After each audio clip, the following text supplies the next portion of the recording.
play the game with no timeouts. You ride my wave, you're getting wiped out. Big mistakes get white out. I spot you like a lighthouse. Watch your moves like a night owl. On a full moon, wolves gon' howl. Can't bounce back, no rebounds. I show up like me how. Welcome back to another episode of the Tip Off. I am your host, Iceman the Eskimo. Yo, and we came here to talk about today. I got Notorious and everything Brooklyn Nets John on the panel. Talk about these GMs saying who they think the steals of the draft were. It's not one, it's not two, it's a few. You know what I'm saying? I'm gonna go over the list a little bit. You know what I'm saying? I got Breezy pulling up. You know what I'm saying? I'm gonna go over the list a little bit of the GMs. Real quick before you start, man. Hey, Ice, man. Listen, man, I like that intro, man. You was kind of sliding on that beat, bro. Oh, thank you. I appreciate it, bro. I appreciate it. I'm glad man, I like that, it, bro. I'm glad you noticed it. You know what I'm saying? I was coming out of retirement on that one, Joe. You know what I mean? So I'm gonna talk about the numbers a little bit, right? So first person I'm gonna talk about though that people was putting a bad name on until his preseason debut, Arias Bailey from Utah, who, you know what I'm saying, kind of took him out the draft, but whatever. You know what I'm saying? With Danny Ainge, right? Ace Bailey, it says right here, 28 dribbles, 29 shots, right? He took 28 dribbles and shot 29 shots. And I'll tell you what, his preseason debut, right? The first game, he didn't do too well. He had 3 points as far as scoring, 3 points, but he shot 50% from three, right? 1 rebound, 1 steal. But after that game, bro, he went on a tear, 18 for 13, 61% from the field. You know what I'm saying? 40% from three, 2 for 5. And then the second game, 11 for 16, like damn near 70% from the field. Another 2 for 5 from three, 40%. 3 rebounds. No, 6 rebounds, my bad. 3 assists, 2 steals. And the other one is 7 rebounds, 1 assist, 2 steals. What y'all think about that performance? Crazy.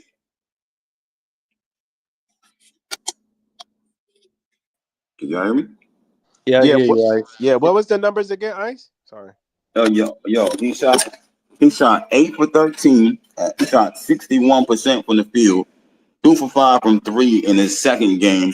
7 rebounds, 1 assist, 2 steals. In the third game, he went 11 for 16. 2 for 5 from three, which is 40%.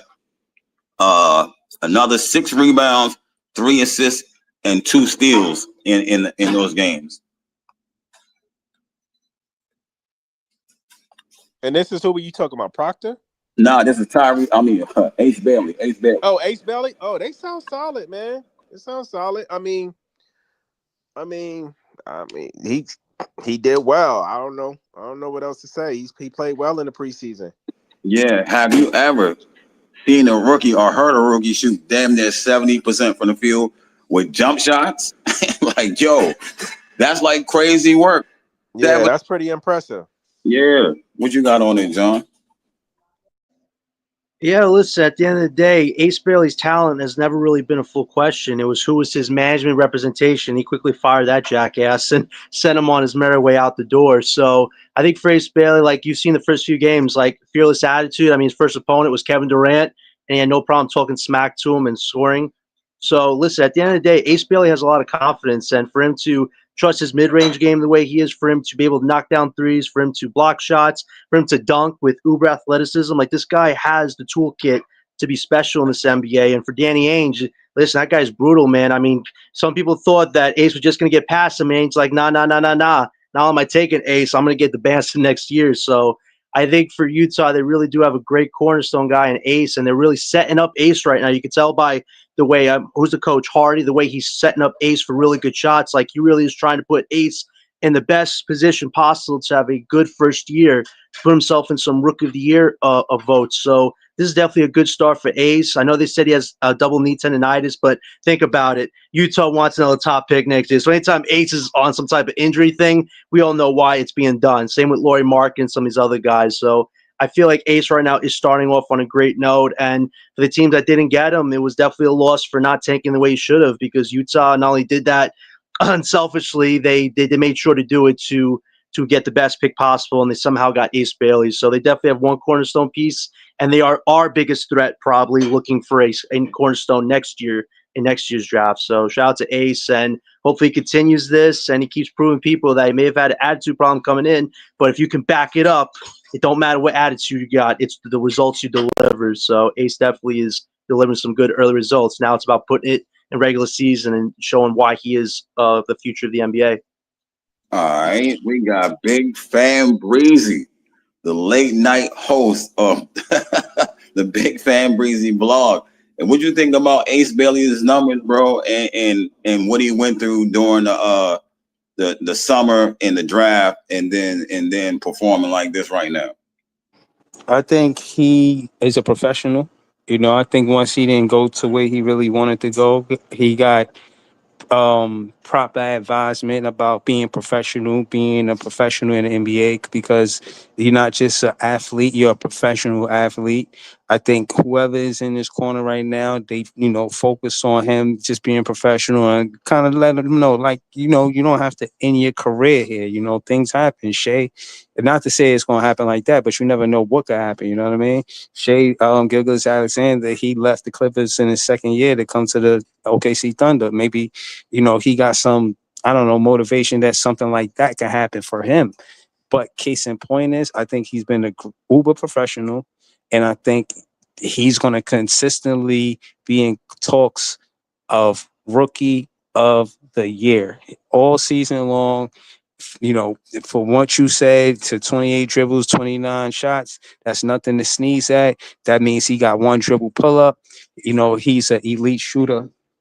He's a elite shooter off the immediate and transitioning from college to the NBA. So there's early signs that he's going to be great. And I know the NBA set it up intentionally for him to be versus KD early before the preseason start, and it went well. You know what I mean? If you thought who would be something like KD when KD leaves, I'm looking at Ace Bailey. I'm not saying he's going to be good as KD, because KD was Rookie of the Year, and we all know what KD is as a talent. But I think his floor is Brandon Ingram. His ceiling is KD. And I think he's closer to Kevin Durant than Brandon Ingram. But I don't want to be long-winded. That's what I got on Ace Bailey. All right, that's what's up. Leaf Diggy in the building, yo. What you think about Ace Bailey and his numbers that I just read off?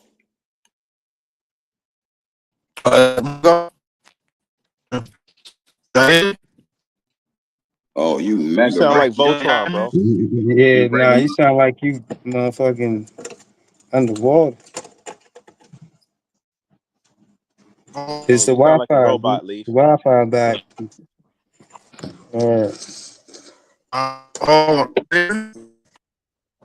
Now you still You breaking probably up. gotta go out and come back in, Leaf. You sound like Voltron, bro. For real.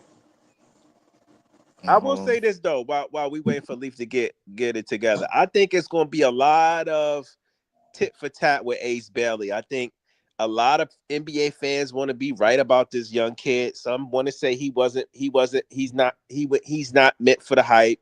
Then you got the other half who believe in him. And once he has a bad game, you're gonna have the non-believers on Twitter talking they talk. And then once he has a good game, But what about you, it's going to Joey? be an up and What do down you type think of he's thing. gonna do? What do you Huh? think he's gonna, about your opinion though? Not with everybody else, but you. Like how you No, feel I about mean, Ace? I think he's gonna have a solid season. He has the tools to do it, and he's gonna have the opportunity in Utah. So I think he'll have a solid. I think he'll be in the runnings for Rookie of the Year. But He I'm gonna number let one Leaf. option. He number one option in Utah, right? I wouldn't say that. I don't know. As soon as they Wouldn't get that rid be of Laurie marketing? Marketing, as soon as they get rid of Yeah, Laurie Marketing, he will be. yeah, that's Um, a good point for yeah, Leaf. Yeah. I just want to start this whole session off by saying, screw Danny Ainge and his whole setup.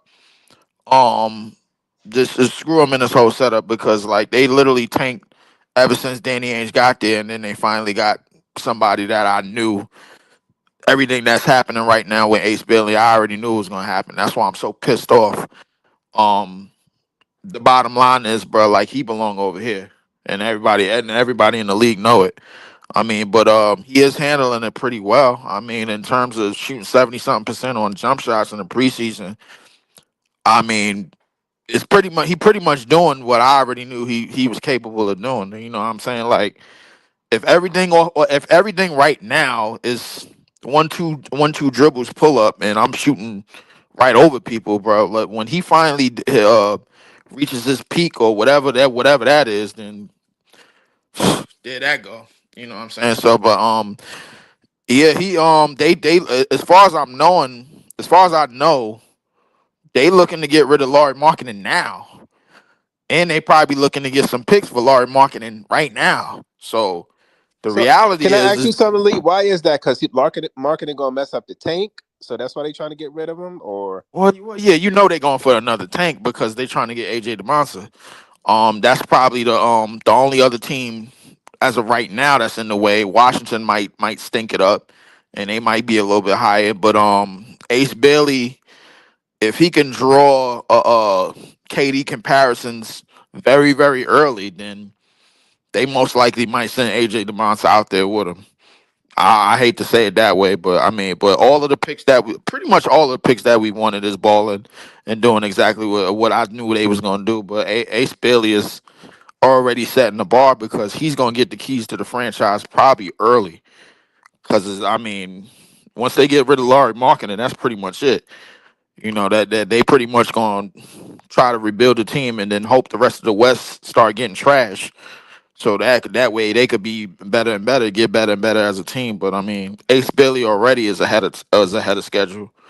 You know what I'm saying? So I mean, that's it for that. But I'd rather not talk about Ace Bailey anymore because I'm pissed off. That he That in a was rectangular.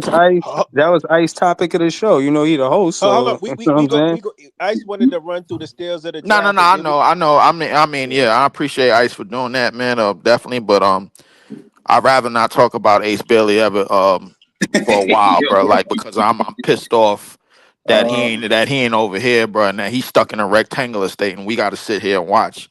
yeah, So nah, you know what I'm saying? Yeah, it's sad that we didn't get him, but look at what he's doing after they talk bad about him. You heard, like Joey said, they gonna still the moment he do something wrong or he have a bad game, you know what I'm saying? They gonna be out for blood. But you know oh what I'm yeah, saying? oh Him yeah, shooting him shooting damn near 70% from the field is amazing, bro. It's amazing. And let's he doing like some Klay Thompson stuff right now. And he did it in high school before too. And it just proved that he he did it already in had high that. school, college, and now he doing the same shit in the NBA. Yeah. So It's translated from 3 different levels in 3 different years.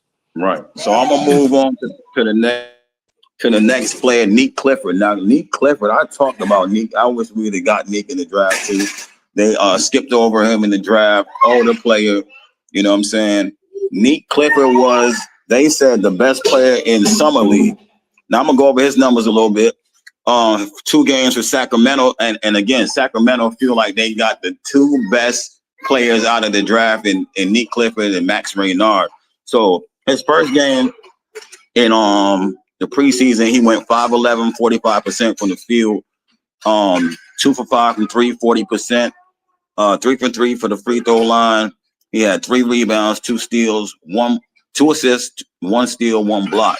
In the second game, he went 3 for 7 from the field, 42%, 0 for 2 for 3, but he shot 4 for 4 from the free throw line. He had 9 assists, 2 steals, and 3 rebounds. And I think I want to say either he brought them back in that preseason game to win the game off the bench. So all the damage he did was basically off the bench in that game. You know what I'm saying? Being an older player from college, showing out, and he's not a point guard, mind you. He's a 2 or 3. He's a 2 or 3, and he had 9 assists in that game, 2 steals. And the first one he had 1 block. So what y'all think about Nick Clifford's numbers being an older, more mature player? Being now GM saying is another steal of the draft. I guess I'll go first. I Nick said we Clifford. could have got him too. Jay just got to the panel. That Jay. Oh yeah, Oh yeah, yeah, yeah. yeah. My My bad. bad, I yeah. ain't even see. I didn't. I didn't even see. Leaf could go. I'm just bullshit. Cause I just heard the question. I think wasn't he after Diego too? A couple spots, something like that. Think he Not was at 12. Neek was in between. Neek was where Powell was at. 12, you Where said, Powell? right? Yeah, he was right. He was right around 22, but he went a Oh, little bit 22. after that. Yeah, he was right Okay. around. Yeah. All right. But word, I just I remember you was talking about him before, and that's just another guy that I think we could have got, and we didn't. All that scouting we did, man. Yeah, basically all that scouting we did to basically pick up, 2 point guards with somewhat a similar skill sets. Now we don't even know which one we want to start. And Ben Surratt and Nolan Trey. The one of them picks could have definitely been spent on Nick Clifford. Nick Clifford, excuse me. But if you're looking for a team more stupider than us in terms of wasting the draft picks away and the quality draft picks, bro, look no further than the Sacramento Kings. What they did to Tyreek Evans and what they did to DeMarcus Cousins is absolutely crime, bro. Like so, I mean, but Nick Clifford is playing good. I mean, he doing all right. I mean, he doing a lot better than I thought he would do. But this I could tell you for sure.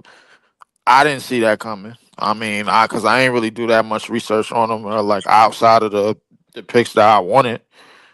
I mean, the other set, like the top 7 that went before Yegor, bro, like that's what I was mostly concerned with. But Nick Clifford, I didn't really look at him to like maybe a couple of days before the draft, and then looked at him in the summer league. But he did okay.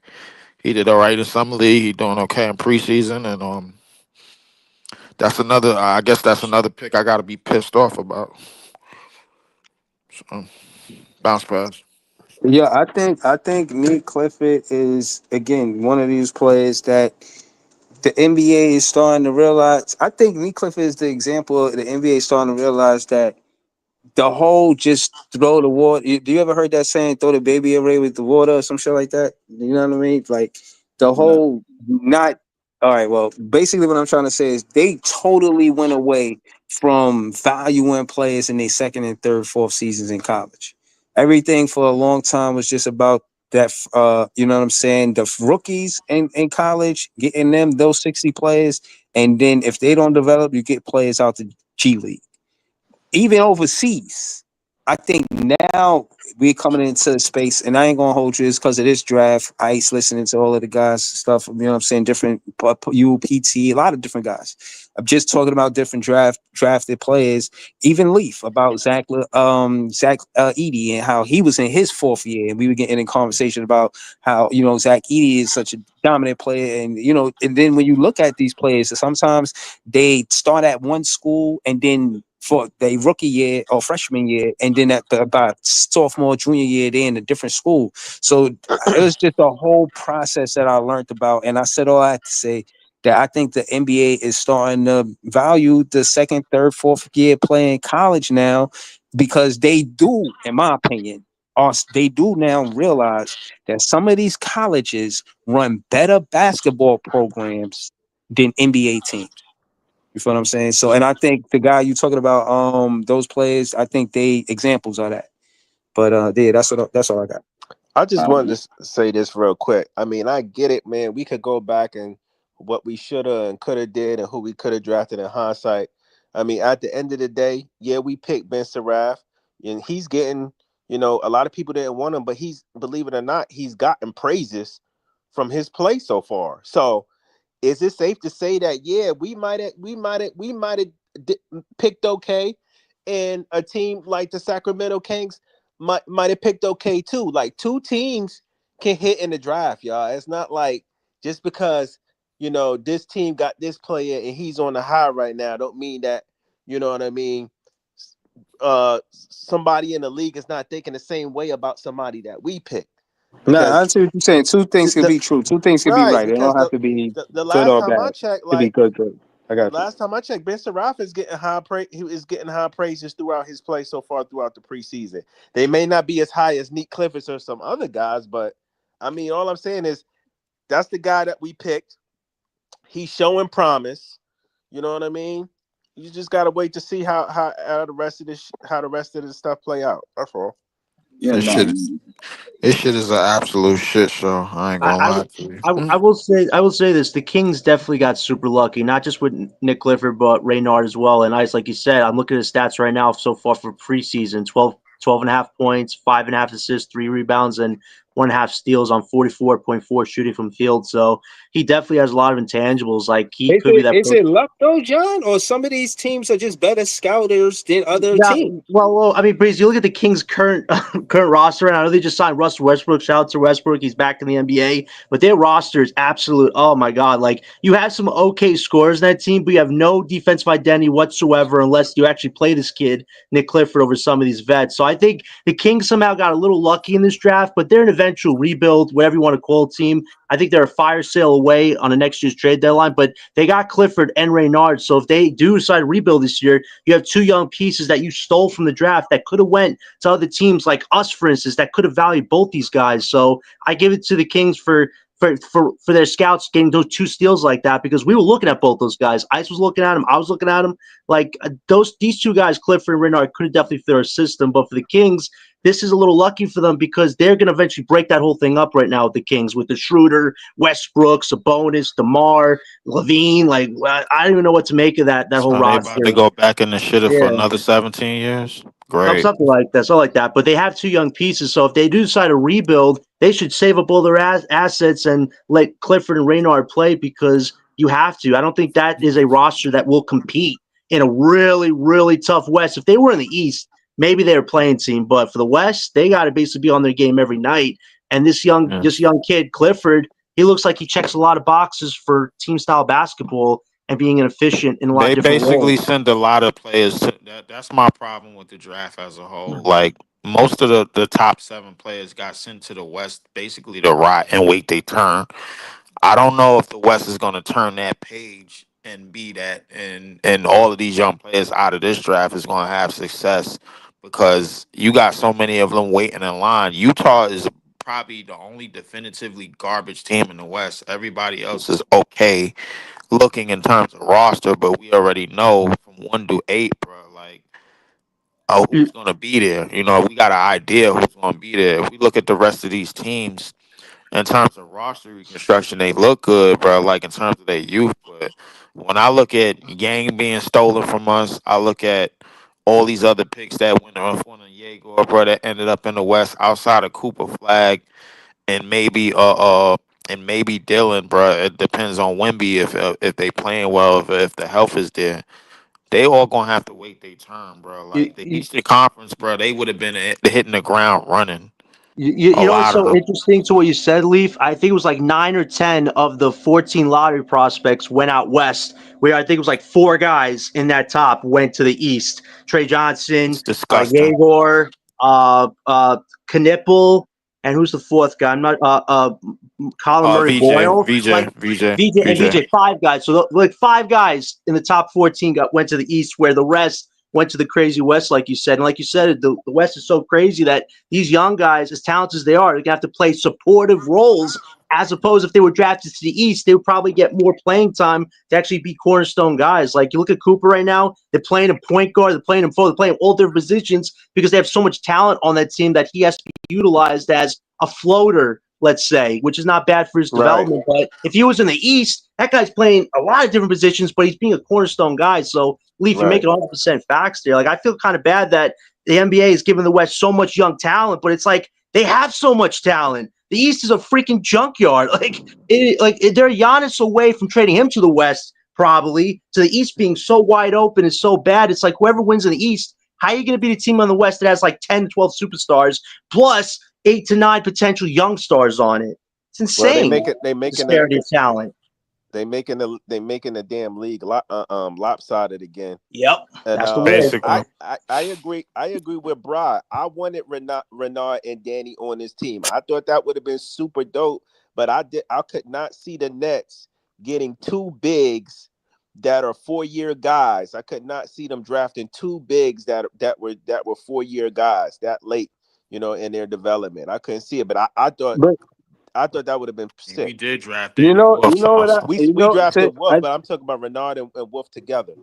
yeah, you know what I don't like too? The whole if you don't want the players to create these super teams, you as the NBA shouldn't be trying to do it either. Because that's definitely what they doing with the Spurs. They definitely get, you know what I Yep, mean? Cooper Dallas. going to Dallas. Come on, man. What y'all And got going on, man? Right. and tell that to the NBA front office. They can do whatever the hell they want. They own the LLC. Hold on. Like, bro, like it's Let me get back to it. obvious. Let me get back to it. I got four more players to talk about with y'all, and then we could you know what I'm saying, get to how the league is and like I Breeze's. got some next topics for y'all after we finish, but go Yeah, ahead. so I'm gonna just run through the players, and so y'all can hear the numbers.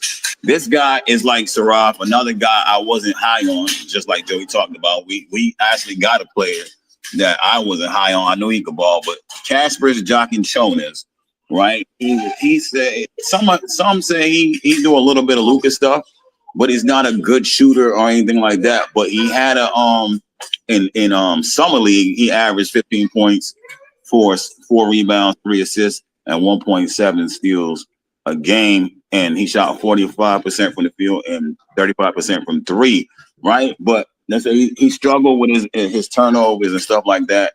And shooting is one of his he really shoots well off of step backs. He doesn't do anything else really well. He has trouble driving by people. But GM said they think he's one of the steals out of the draft because he's like 6'6" combo guard, and he shot in a preseason game. He went 2 for 5, 2 for 7 from the field, 1 for 5 from three. He didn't shoot well, but he had 10 assists and 2 steals and 1 block, and he got drafted by Miami. You know what I'm saying? So there's something there with that. What y'all think about him? If y'all know anything about him, or y'all? I mean, if he was there with those numbers, then Saraf should have been there. That shit sound like some shit Saraf did. Saraf sound like he was dropping the same, around the same numbers. Jocasunas he was linked to the Nets a lot in the drafts, like in a lot of mock drafts or Yes, whatever. he I was. Some mean, people had him in top four, Joey. Like it was weird. Like they had this guy like the top 8 at one point. I didn't Yeah. see right. it. I mean, he's solid. I mean, I don't know. I don't know about steal of the draft, but I mean, it's solid. That's just my opinion.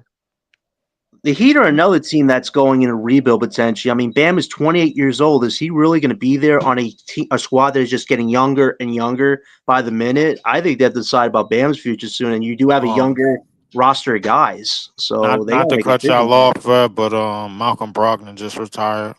We saw Yeah, that. we We know. saw that. They didn't Uh, want to play for the Knicks. Nigga said it like he just texted him. That was They amazing. said Nigga said it like he just texted him they just say he now. He put got his the pay. text, man, said, not them my corn my my dogs. nigga, my nigga. That should sound funny, my nigga. He went to the Knicks and just said, "Nah." Nah, they say he did that after his first practice. No, he's like I don't want to be MPJ. I don't want to Uber my Bro, way. you know, but nah. Side note, you know who else got traded to the Knicks and said, "Yo, I'm out." The nigga, remember Katino Mobley? Oh yeah. Katino Mobley did that. He found out he was getting traded to the Knicks. He retired. Yo, if I Yo, got traded to the Knicks, I retire too, they man. I know want they you about want to him to say be the something like backup. And now they're stuck with Shamit. Now they're stuck with Shamit, the Shamit curse.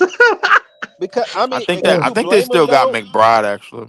I mean, I they don't probably know. gonna try to run that dude into the ground, and he ain't getting PG on a vet min, and he in this Yeah. late in his career. He ain't trying to be I mean, but overworked. he did have some season-ending injuries the past. He had some chronic injuries, bro. Like so, I guess it was best that he did Nah, retirement. that's a shame. That guy was a six. He would have been a great six He man in was the a NBA. He was six on his man. way to being a He good was a six rookie of man. the year. He was a six man in this league. So I he had always a thought Brogdon was solid in the league, though. He always was a solid player in the league. yeah. He was very He solid, man. he was very solid. Yeah, but yeah. What was we talking about? Casper's Jock and Chona's Miami pick.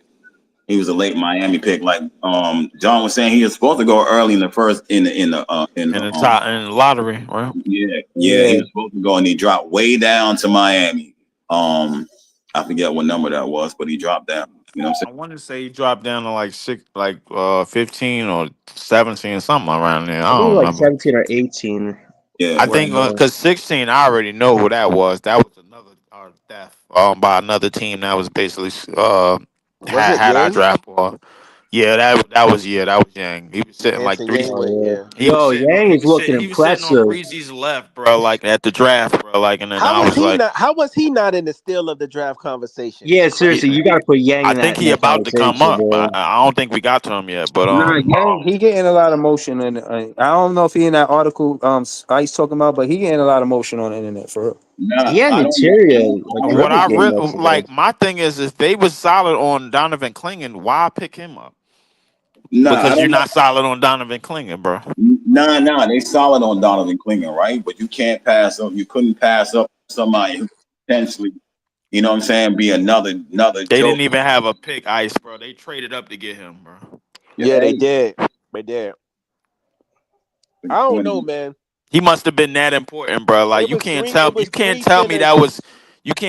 was just clutch sports, bro, doing a favor, bro. Like It, it, it there's was no three way. centers. I was very high on in the draft, and that was Hanson Yang, Danny Wolf, which we got, and Renard. I was Hmm. very, very high on those three. I looked at Molly Beck as something like, yo, he could be, based off his potential and his upside. But those three, you could tell like they could contribute right away. Like they right there. Yeah, You know what I'm saying? they skill sets is there.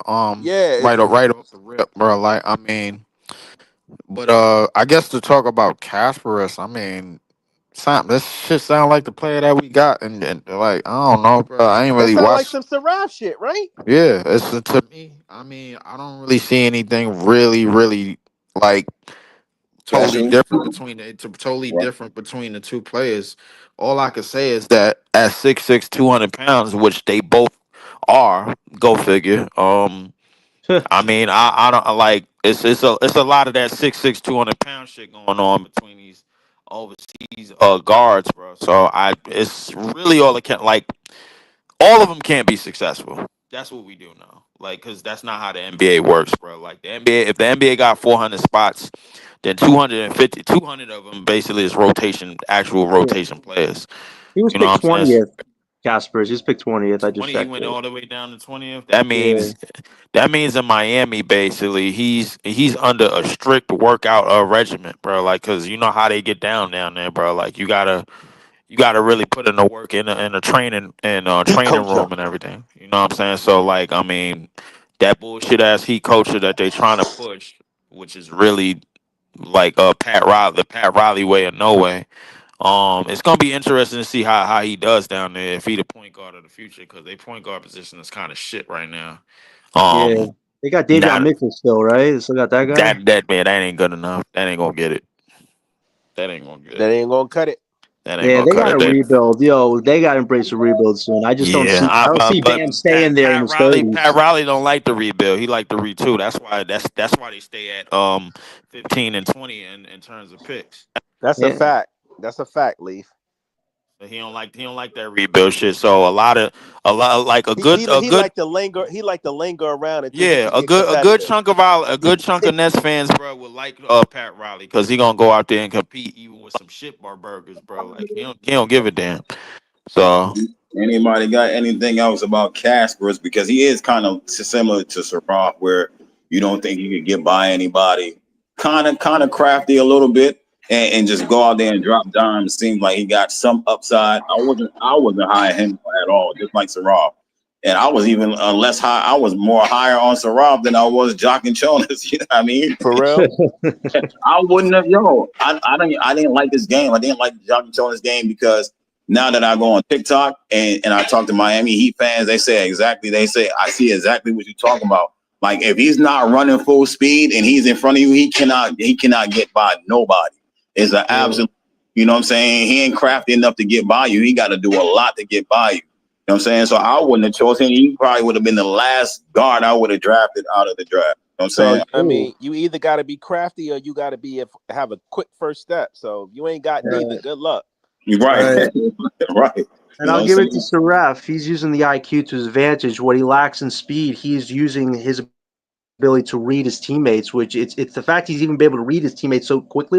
I gotta give it to Seraph a little bit. Like there's that Euro background coming to play because he's played that type of basketball, so he knows that once he understands how his teammates like to score on the court, it's like okay, I'll find you for pass, find you a pass, find you in the corner, and he's even stealing Danny Wolf's long pass. So you could tell Seraph is definitely trying to implement some of his teammates' playmaking style into his own. So yeah, I think what both him and both him and Kasparis, like they definitely lack the physicality aspect of their games, but playmaking IQ, that's something not a lot of us were really looking at too much because in this NBA, you have to be physical as a player. And Kasparis and Seraph, they're going to rely on Listen, the IQ and some fancy footwork to get some buckets, which you listen, could say not is good or not. listen. Peep game. Watch Ben Saraf, Diego, and Casper. They always gonna be in the same conversation. They both in all the three of them in the Eastern Conference, and two on one team. They're gonna compare them, bro. And at the That's a end of the fact. day, That's a fact, Breezy. Casper's and Diego is all of them rookies. And I'm telling you, Casper's, Ben Saraf, they're gonna set the bar for what we expect from Diego. Like, all right, these the prototype point guards, yada yada, whoop de whoop. What kind of numbers are they putting up? And again, the one thing that impresses me the most about Ben Raff is the paint touches. Say what you want about him, he got to work on his jump shot. I ain't gonna lie to you. Yeah, He I really agree with you. does. But He him really does. getting into that paint, just being there, him just being there makes the defense react. You know what I'm saying? So That's true. I mean, That is that's a good point, Breezy. He may not have like the quickest first step and all that and explosiveness, but he can get into the paint. He's shown he could do that. You know what I mean? he definitely shown that he could do that. He could protect the ball a little bit better. I think the only thing that really got to work on is a perimeter shooting. A lot. And Realistically, defense. And defense. a lot. I mean, defensively, I think he already has the build at 6'6", 200 pounds to guard something in this league or get into the pass He's lane or got to something. show it. He's definitely got to show that because the Yeah, fouls, that's going to be a big growing pain for him this year. I could tell off the bat. But he did work on in those two games in China. He wasn't getting those ticky tack foul calls on yeah. himself. So he did work And on it. he definitely did work on that. But I will say, in terms of like the way these drafts are going, particularly with this one, bro, like I don't think it's been a draft ever where you could find guys as talented as Maxim Renard, Danny Wolf, or Neek Rasheer Fleming. Clifford, Rasheed Fleming in the back of the draft. Like these drafts are really, really deep as a lot of people projected it to be. So I think I think the number of the picks, in this draft in particular, I don't really think they matter. You know what I'm saying? I just think, bro, like wherever you fall at, or whatever you fall at, I think wherever you fall at and whatever team you go to really matters, and how you coach and how you developed. To me, Right. bro, like I think it's more so that type of game, more so than it is. All right, yo, all right, well, we putting these players on this, that, and the third. It's one of the reasons why I talked about a lot of players going to the West, bro. Like they might go off, but they ain't gonna thrive in the way that they want to unless you're in a situation that Ace Bailey is in. I think Exactly. Cooper Flag is gonna be highly used defensively, bro. And you know what happens when you overexert these dookies, bro. They start to break down very, very quickly, bro. Like they really ain't built for punishment. They're You know what I'm making saying? Cooper a floater right now. He's playing point guard, which is he has playmaking abilities. That was one of the best parts of his game in I Duke. And mean, now they're actually running him at point. Give it to Dallas. we did say Cooper was a jack of all trades, bro. Yep. We Yep. did say that, and I think and playing under Jason Kidd, playing with AD and most likely Kyrie, that's basically he get a good learning curve, but the way that he's gonna be used in today's NBA, bro, it's probably gonna put more wear and tear on him than anything. you Yeah. know, Leach, you know how we always say it's a copycat league. I think that rang true about Shea and the big point guard. I Yeah. think, you know what I mean? A lot Absolutely. of franchises is looking at it like Shea is a big point guard. He was able to do X, Y, and Z because he a big point guard. He won MVP.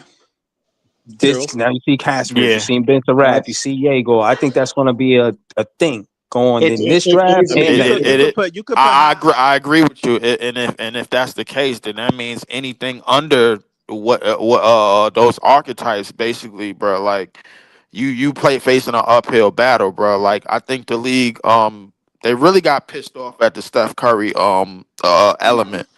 They really got pissed off because all of that running around shit, bro. Like they just said, you know what? Let's just put some tall niggas up out here, and let's just call it a day. Because I'd be damned if a 6'3" light skinned nigga, bro, like me up, bro. Like you know what I'm saying? Nah, So It, I think it, that's one of the reasons. It's probably one of the reasons why Brunson, as good as he is, I don't really think it's gonna move the needle as long as you got the big point guards around. As long as you got the SGAs and the Lucas and all of these big guards around, that's about to thrive. And now you got 7 footers basically. come Now on. you got the Nikola Jokic compilation of players, the Nikola Jokic clone starting to come in, bro. Like if That you size add don't that, mean nothing, man. That's flopsing, man. That's what he right, gonna It flop and flops. sling that little I said body and that big Flopson. head all over the court. So hold the conversation right there. I'm about to go to our player that was on the GM's list of what D I said Wolf. was sleeper List of pickups. steals. Yeah, steals or whatever. Sleeper pickups, steals. Danny Wolf, beware the wolf. I've been talking about beware the wolf. You know what I'm saying? I'm gonna run over Danny's numbers real quick. We had 3 games so far. So he was 9 points first game, 3 for 4, 75% from the field, 2 for 2 from three, 100%. 1 for 2 from the free throw line, 1 rebound, 4 assists. And the second game, he was 11 points, 3 for 5, 60% from the field, 101 from three, 4 for 4 from the free throw line, 5 rebounds, 3 assists, 1 steal. And then the third game, he was 2 for 4, 50% from the field. He didn't shoot no threes, 50% from the free throw line, 5 rebounds, 5 assists, and yeah, 5 rebounds, 5 assists. So Danny ain't doing too bad out here. You know what I'm saying? For the time that he got, and those were limited minutes, 12 minutes, 14 minutes, 15 minutes time for Facts. Danny. So what y'all think about Beware the Wolf that's coming to the Yeah. league right now? You know what I Well, mean? Wolf We deserves playing time, 100 million%. I mean, what I appreciate about Jordy is he put him in fourth quarter high pressure situations. Those 2 games in China were both high pressure situations, and Wolf handled it brilliantly. The playmaking was there, offense was there, just padding stats, getting some rebounds here and there. And that I still think that best play so far preseason was when he got the deflection, dribble it full down court, does the great wicked pass to Drake Powell for that dunk. That is what the hope of the future is for this team, having those guys connect on plays with each other. And Wolf was a huge part of that. The 3-point shot looks much better, much crisper than we saw in some league where he was just throwing it to throw it. Now he's throwing it with purpose from three. Like you can just tell, like Wolf is more acclimated. Now he knows, listen, I know I'm really part of this future. I got to make every moment count. And Jordy's trusting me in high leverage situations. Right now, Wolf has gotten the most high leverage situations out of all of our draft guys so far. And I think Wolf has handled the test brilliantly. probably And can't pick it up.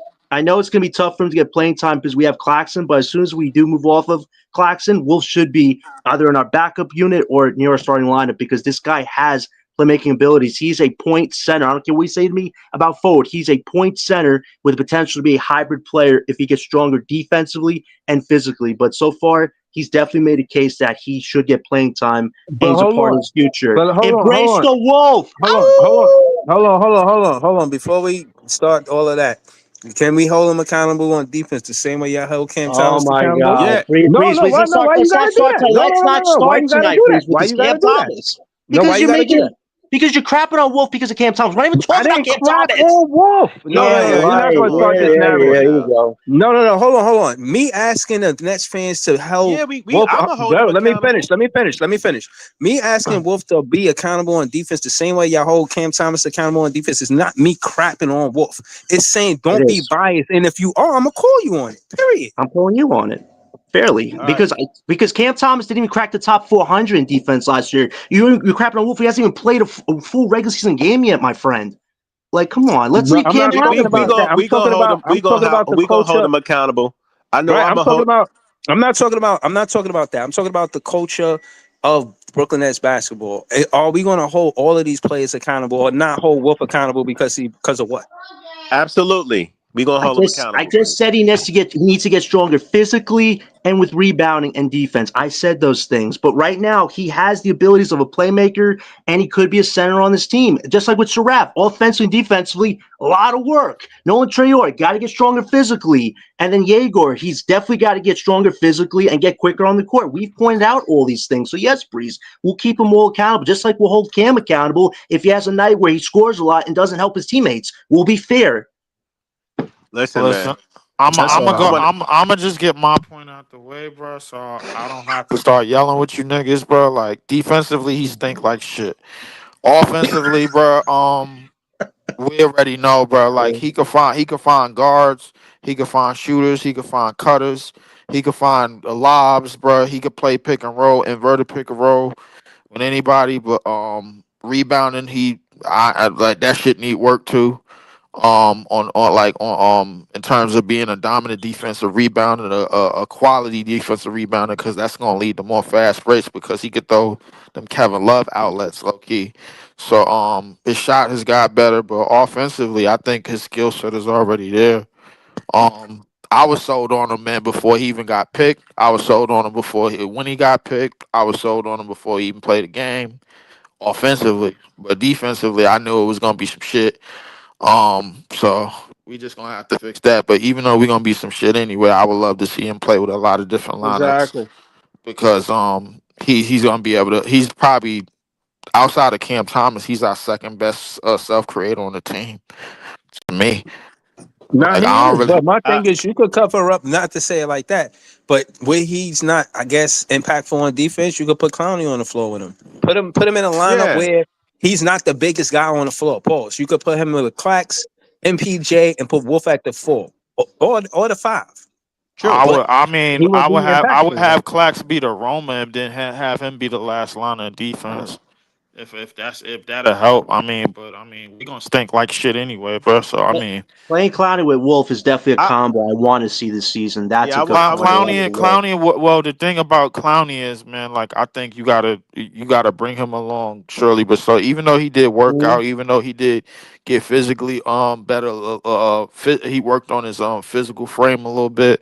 I still think you got to hold Claxton out there because the object is to raise Claxton's value, so other teams can want him. You know what I'm saying? So if he playing with a passer and somebody that could self create and create from the top of the 3 point line on down, and then he's finding Claxton for like easy dunks and easy layups and lobs and everything. I think that could work a lot more in terms of Claxton being more suitable for like teams to come after him. That way we could start getting younger and start finishing our bullshit ass season. That's gonna be some shit anyway. So that'll work.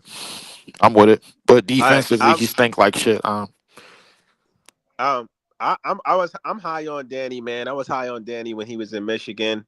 No player is perfect, especially rookie coming into the league.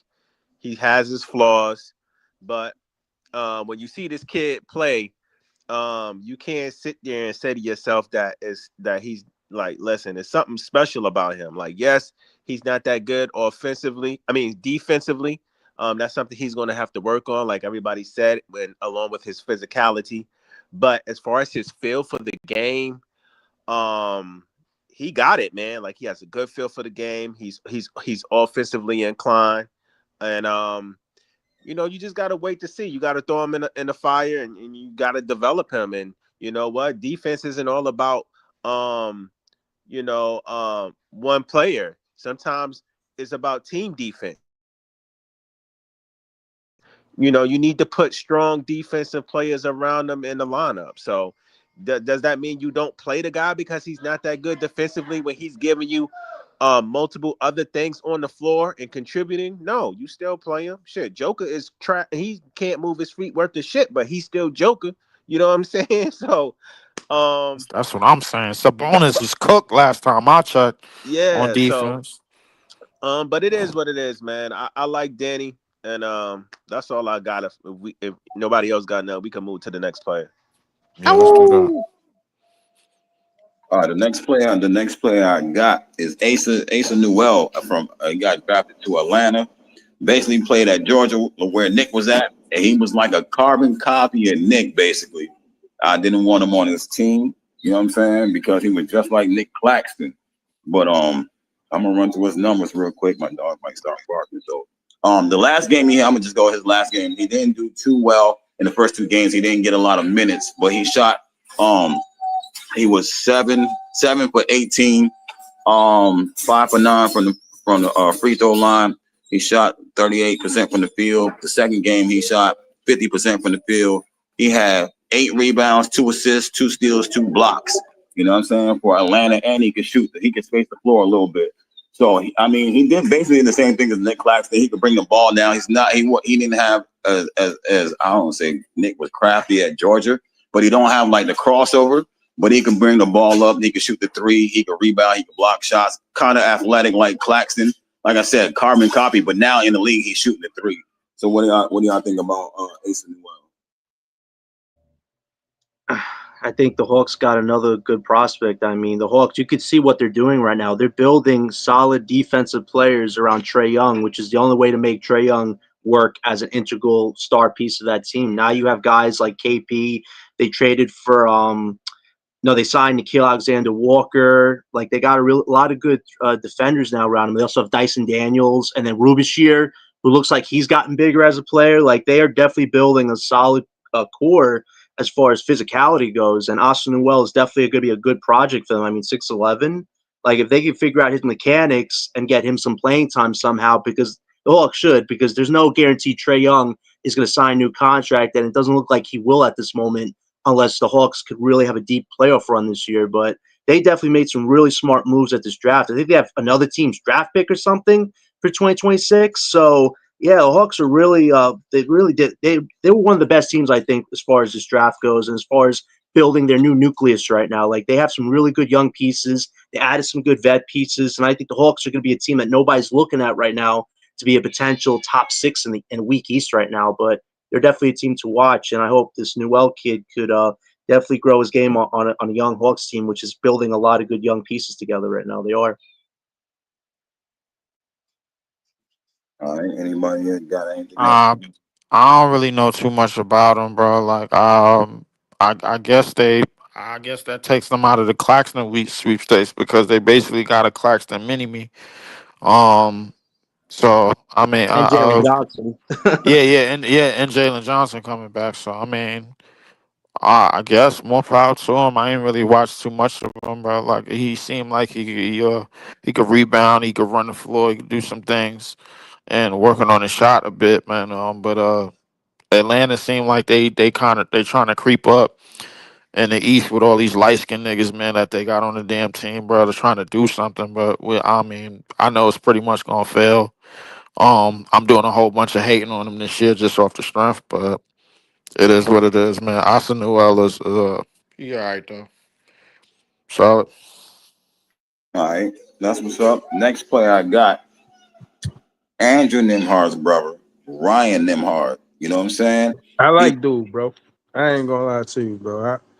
What you do? What his numbers? What his numbers? What his his numbers? numbers. So he was slept on in the draft being an older player, right? So his preseason debut, he had 6 points, 12 assists, 5 rebounds, 1 steal in 26 minutes. And then he had a 10.1 rebound, 2 point game, and then 8 points, 3 rebounds, 2 assist game. But that last game that he had with the 12 assists was surprising because he impressed people in the when they had the draft scrimmages and stuff like that. He was impressing everybody. But like I said, he's older and he's 6 foot. But the Mavs, he got picked up by the Mavs, and that was a big game for him. 12 assists, 5 rebounds, and 1 steal. Yeah. Oh shit. He only 6 foot. If Yeah, he only, I he mean, he with the best person he could be with. You know what I'm saying? He with Jason Kidd. I think he make out all right. I don't yeah. know if he's gonna have a career as much as his brother because I think his brother a little taller and bigger than him. But you know, I think make out all right with Jason Kidd as his head coach. Yeah, so that's what he did in his little when he got a couple minutes to play. You know what I mean? He displayed 12. So Yeah. there's in this draft, it seems like there are some guys who could dish the rock so far. yes, there are. Yes, they are. There seem like a lot of guys that are, you know, more willing passes than anything. even late in the draft, from the top of the draft all the way to down to maybe Danny Wolf and a couple other players that got picked in the second round. We did like shout out to the kid, man. Definitely. I mean, we all know mostly the whole if you the little brother of the big brother, bro, most likely 9 times out of 10 in the league, you're gonna suck just out off the strength, man. But I think they're gonna need his guard play early, because until Kyrie get back, because Cooper's kind of that, the do everything kind of guy for them right now, and they got AD in the spot that they want him in at power forward, but and a couple of other guys, man, that they got on the team, obviously, but with Max Christie, Klay Thompson, they got that. I ain't gonna lie, Dallas is kind of loaded over there, man. But Yeah, but their window is definitely small still at the end of the day. With AD and Kyrie are in their mid-30s, but they definitely have a core that can be impactful and potentially win. But it really depends when Kyrie comes back. D'Angelo, that was just a move, a precautionary move as far as a fill-in. But I give it to the Mavs. They definitely have a team on paper that should be able to do well. But as we've seen with teams on paper, it's where you're at by the deadline. If the Mavs are a middling team, well, next year really is their last chance to really be a championship team. But they have Cooper Flag at the end of the day, which is their cheat code somewhat for the future. And yeah, I mhm, think the way they're using Cooper is so smart right now. He's the ultimate floater on their team right now. Any role they need, he's going to play it. So that's a they're fact. like bandits getting Cooper Flag, man. And next week we get Spurs versus Dallas, I think, to open up their season. So off the bat, we might get some Cooper, Dylan Harper one-on-one play, which should be That fun. yeah, that's possible, and I think obviously with the backcourt that Dallas has, if Dylan is getting like legitimate minutes, bro, like with the guard play that the Spurs have, I ain't gonna lie, guard play, the guard play, bro. I think the Spurs should have their way, unless AD and Cooper Flag decide, man, they just want to just take over the game. But I mean, you do got Wimby on that side, so that ought to be a game. But to Nimhard little brother, Wemby man, I and think he'd be AD, all right. that's what we fun. It should be.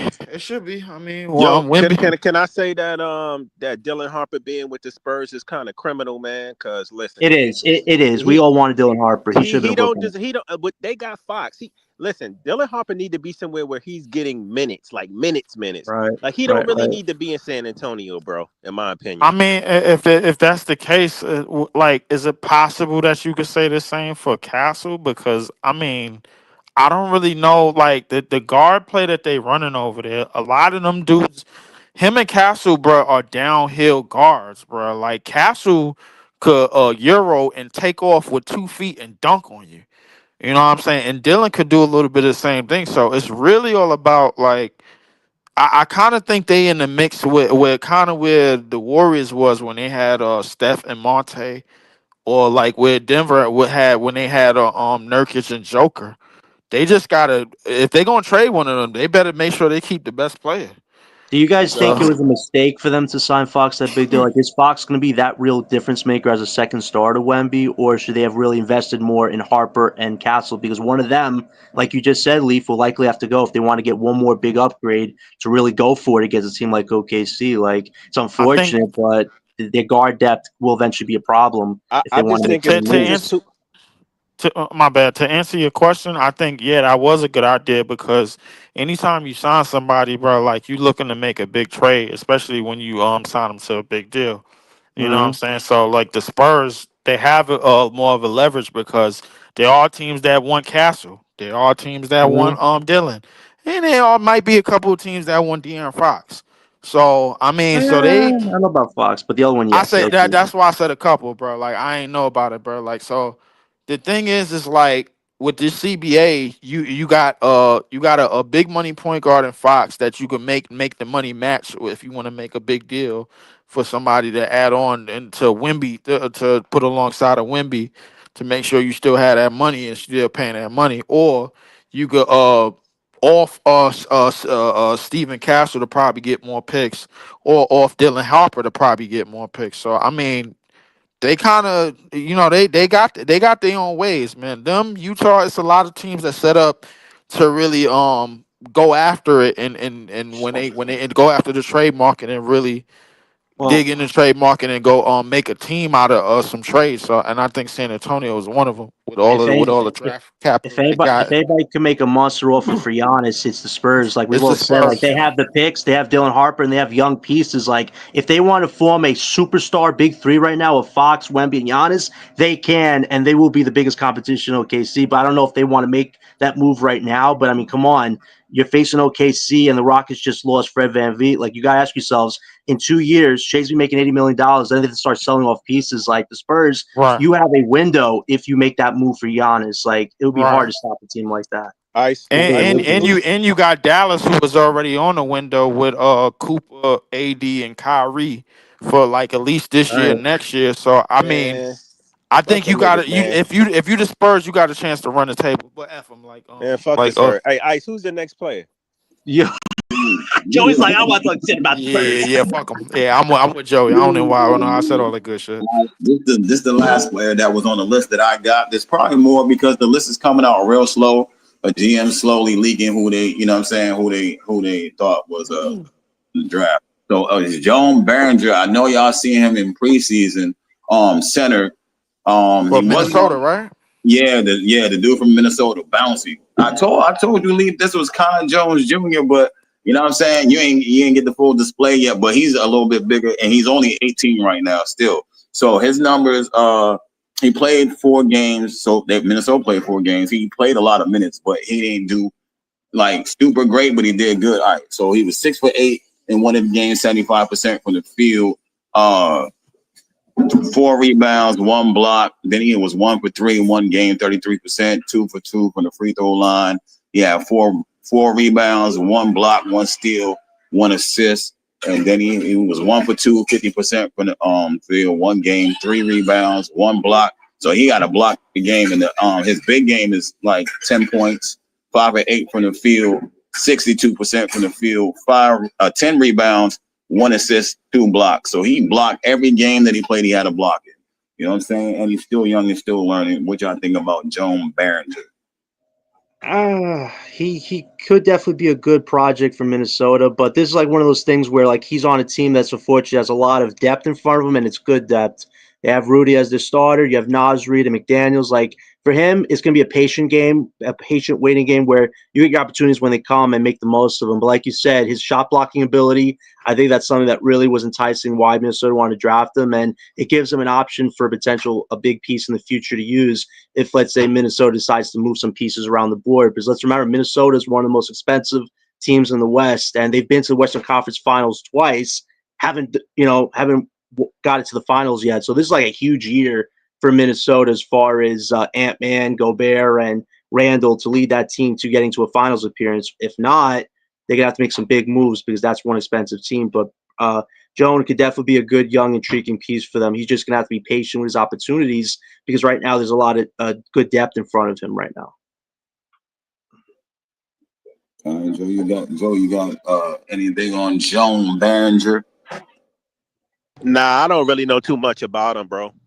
All right, so now I'm talking about him, Joan. Right when I was scouting him, young player, I think he played overseas. Very bouncy. I told leave Kai Jones because, bro, if you seen this big dude, he's 6'11". He can jump, he can leap, he can dunk on you. You know what I'm saying? He play a big, except he doesn't shoot that many. He don't shoot threes or anything like that yet. So you know what I'm saying? The jump shot, it was his problem. He's more of I say he's more of a rim runner than anything. He don't really do too much outside of the paint. You know what I'm saying? Maybe a hook shot there, but everything else that he does is a dunk, bro. He's just dunking everything. You know what I'm saying? So I like John said, probably a project guy from Minnesota. And then also drafting Ryan Ruocco. I think that's the name, Ryan Ruocco from Australia, the other 7-foot center, slim body. They got 2 centers in the draft. So like John saying, expensive. When they break it down, they got 2 young centers there. Ruocco shoots the 3, but he wasn't on the list. I'm just talking about him right now. But Right. Behringer is the one with the size. He can run the floor and he will dunk. You know what I'm saying? So that's what they got with Behringer. Leaf is pulling right back up. Leaf, you got anything Yo. on? Let's get into this Nets talk though. I got some I, questions for the guys, man. I'm gonna get into it real quick. Keegan Murray just got 5 years, 140, bro. That's disgusting. What? Yes, No he did. way. Hold Where on, are they Leaf. I had a seeing that question. guy? Hey, Yeah, Leaf, hold yeah. on, real quick. I had a question for y'all, bro. I had a couple of questions. What y'all think about the Grant Nelson signing today? I don't understand what this organization is doing. Can we all acknowledge that Fambo was just a marketing prop by Joe Desai to get money in his pockets? I Of mean, course it the guy's was. a Of course it billionaire. I was. mean, what do you need an extra $1 million for? Listen, we all thought Fambo was going to get a two-way because that's what the reports are saying. But you just They use that used guy him the to same fetch way they yourself an used the extra little Asian $1 million. dude last year. Yeah, Jackie? I said that they was like using what are we doing? Fambo. Like this is the problem with the organization. They're focused on profits. They've done well the last 10 years. I'll give them this. They turned this Nets organization to $1 billion organization, something Jersey can only dream to do It for was this actually Nets team. I'll KD give that them did that. that. I'll give them that. But at the end of the day, what are we doing here? Like we're focused on profit over sustainability, profit over development, profit over, actually building So something John, real in Hold on, Brooklyn. why John. you You saying had we to shouldn't remember have? they had to get cool with China again, Oh and Joe yeah. Tsai We led gotta we that. gotta be So cool with what? that. Yeah. And don't get Yeah, us a Why pick. so What you was the saying that point? We we just shouldn't have? You saying we that we don't should get have the kept? pick. We don't get the pick, but we did what Joe Tsai did as an owner. He did the NBA a favor, got cool with China again. Yeah, he So got I paid a mean, few extra So $1 million for Fambo, man. yeah, and I feel bad for yeah. Fambo. Like Fambo, it was his opportunity. You could tell he was rusty. We all He knew had a dud Fambo wasn't getting performance. a spot, man. But to talk about Grant Nelson, bro, I first heard his name 2 years ago when I popped up on a 2 years ago. breezy stream. Actually, I first heard his name a couple of years ago, and in college, he looked okay. He had good height, good wingspan, bro. Like I mean. There was a lot of things on this game that probably should have been worked on. Or I don't know if it was worked on because I didn't see him as much. Saw him a little bit in the summer league. He could finish at the basket. He could get there. He could get downhill. He kind of looked like a jack of all trades type of player. You know what I'm saying? But I first heard his name a couple of years ago when we got on Breeze page like in the beginning stages. And I thought he was gonna come out 2 years ago, but he did stay. I guess hopefully that helped him. But Grant Nelson, I'm okay with it.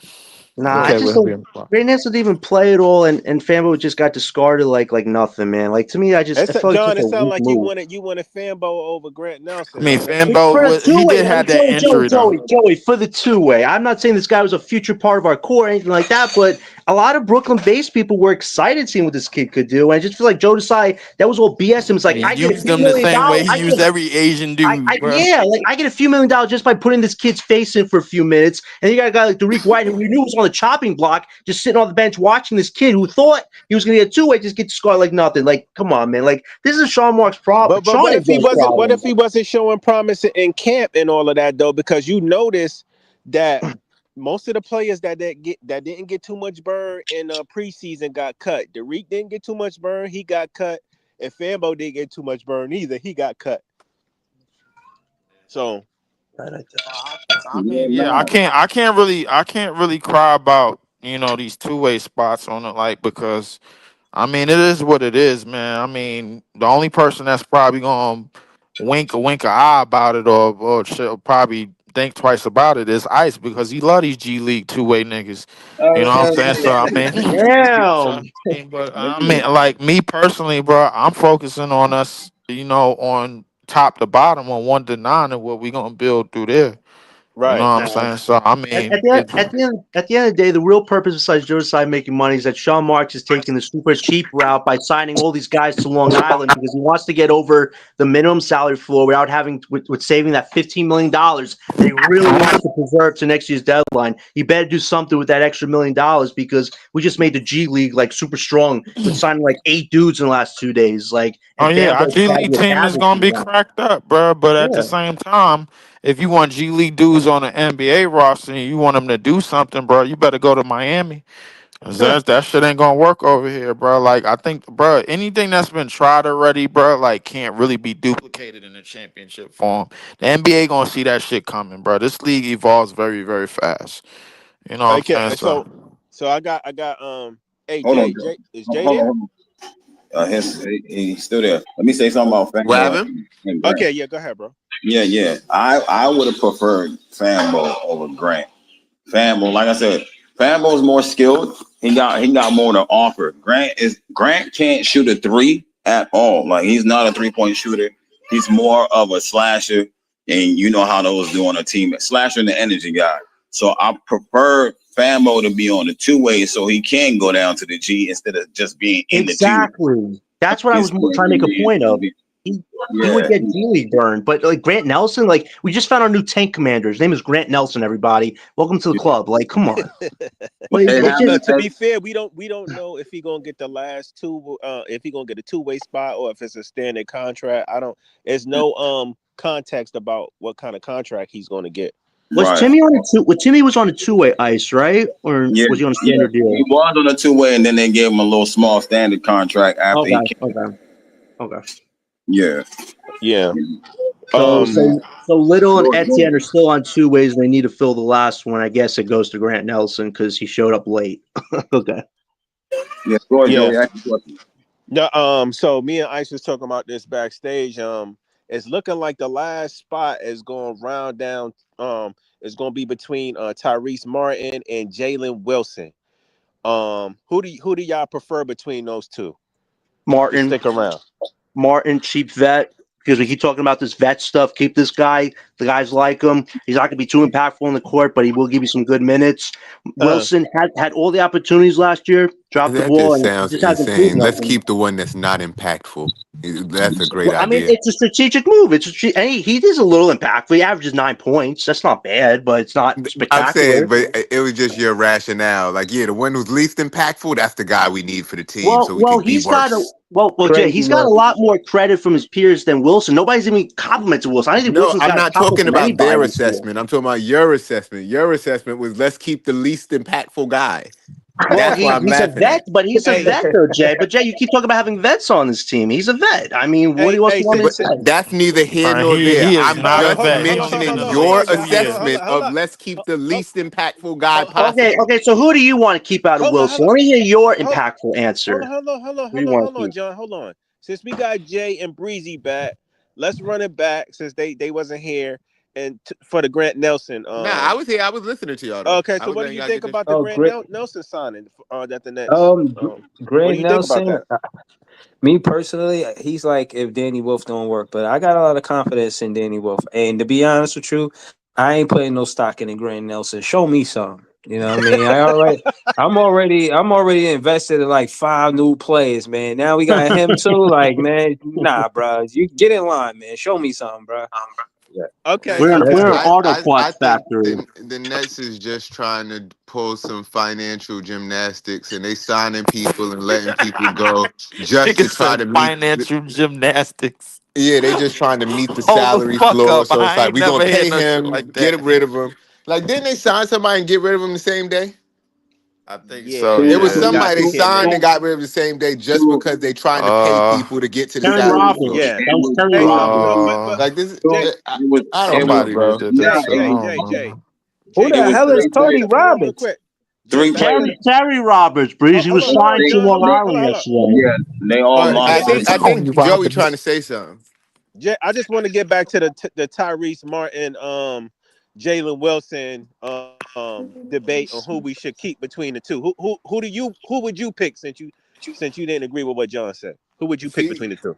John was missing my point. I didn't say I agreed or disagreed with him. I just was laughing at the fact that he said, "Hey, let's keep the least impactful guy. That's why we should keep him." Like as a reason why we should keep him because It's a he valid thinks that reason. he's bad. Understood. So who would you pick though, bro? Who would you pick though? Besides Wilson. Um, shit, probably. I don't know whoever could play small forward best. So I guess that's probably Jalen Wilson because we don't need as many guards.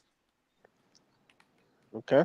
But either way, I don't mind keeping either one of them. They both decent players, you know what I mean? But I guess if I had to choose right now, whichever one is going to play less guard minutes. All right. I What don't got a about you? problem with What that. about you, Leaf? Between who and who? Wilson and Martin. I would say damn. I actually had my mind made up for a minute. Now I'm thinking because Jalen Wilson, bro, like I think he could get going as a shooter, but I don't think he a better shooter than Tyrese Martin. I think that shooter spot off the bench, Tyrese Martin or either Tyrese Martin or Derek Whitehead was gonna fill. And I think the fact that we got other dudes that could do what Jalen Wilson could do, like Drake Powell and a couple other and Zaire Williams, bro. Like I think I would keep Wilson just off the strength of that sharp shooter spot. You know what I'm Okay. saying? Because I think he could get it going. He already had what is now known as the Tyrese Martin game. Um and obviously Ice was butting my ear off about, yo, did you see it? Did you see it? Yeah, I saw it, nigga. I'm like, of course I saw it. You So watch that in slow mo. yeah, I watched, bro. I not only watched it, I replayed it slow motion, instant replay, bro, on my page. So I mean, so yeah, I would keep Tyrese Martin just basically because the wing position is a little bit more stacked on our team than we'd like to believe, especially in terms of versatility and defense. You know what I'm saying? Yeah, I think the guard We and the still wing got Terrence. position are both stacked on our team. Yeah, we got we still got Terrence, man. We don't really have no minutes for Drake Powell. We got Zaire Williams, who just signed on the dotted lines for been signed a good old boy contract. You know what I'm saying? So I mean, it is what it is, man. So I mean, bye Jalen. All Sorry. right. So what about you, Breeze? Who you taking? Martin or Wilson for the last spot? I'm taking more, and he showed more of a. I think he showed more of a streaky. Like he could get hot, score 30. I never seen Jalen Wilson score 30. Yeah, Jalen Wilson, he got the intangibles, but in NBA, I didn't see him do anything that make him stand out. Far as if Right. we would want to quote unquote, put him on a trade block and see what we could get back for him. I think if there's a contending team and they could pick either Tyrese Martin or Jalen Wilson, they're gonna go with Tyrese Martin. Okay. I think Tyrese Very Martin, interesting. he's someone that Orlando might be looking at. To be Right. honest with you, Right. I did just kind of due diligence on my own the other day, and I was like, yo, because of Jawan Howard. So I'm like, yo, I don't know what we could get from, you know what I'm saying, Orlando if they, but they're gonna need scoring. They trying to compete right now, but when you look at their offense going into the next season, they 27th in the league. You know what I'm Right. Yeah, saying? So that's they're gonna need embarrassing. they would need somebody like Tyrese Martin. So I'm saying that to say he will put Sean Marks in the driver's seat on negotiating with, what I mean, a competitive team come knocking. You know what I'm saying? Okay. What That's about true. Ice? I think I know who Ice gonna pick. Go ahead, Ice. You already know I'm right. I'm going with my boy Reese. You know what I'm saying? Bias. What, You know what I'm saying? I don't even what know about why you Tell him asked why, that nigga that y'all? Y'all don't question, care bro. about Tell Jalen him Wilson why, Summer League Don't do MVP? that. Don't do that. You know what I'm saying? I don't even know why you Tell him asked that why. nigga that No, question, bro. nah, Like, nah. Hey, let what's us finish. happening? Nah, this is a serious conversation because Wilson got drafted here. Tyrese had to work to get on the team. That's a Now, fact. you know what I'm saying? Now you looking at who would you rather keep? And I'm not saying it's not close because Jay Wills do things in transition that Reese don't do, but Reese do a little bit more. He offers you a little bit more than Jalen. And I think now that the team is actually moving the ball, Jalen Wilson might come in handy. But you were saying, like you just said, I'm glad I ain't had to say it this string. You see how he closed the game, you know what I'm saying, for the Nets in preseason. So ain't nothing, you Right. know what I'm saying? They didn't call Jalen Wilson to do that. They put Tyrese in the game That's a and he fact. closed the game with Wolf.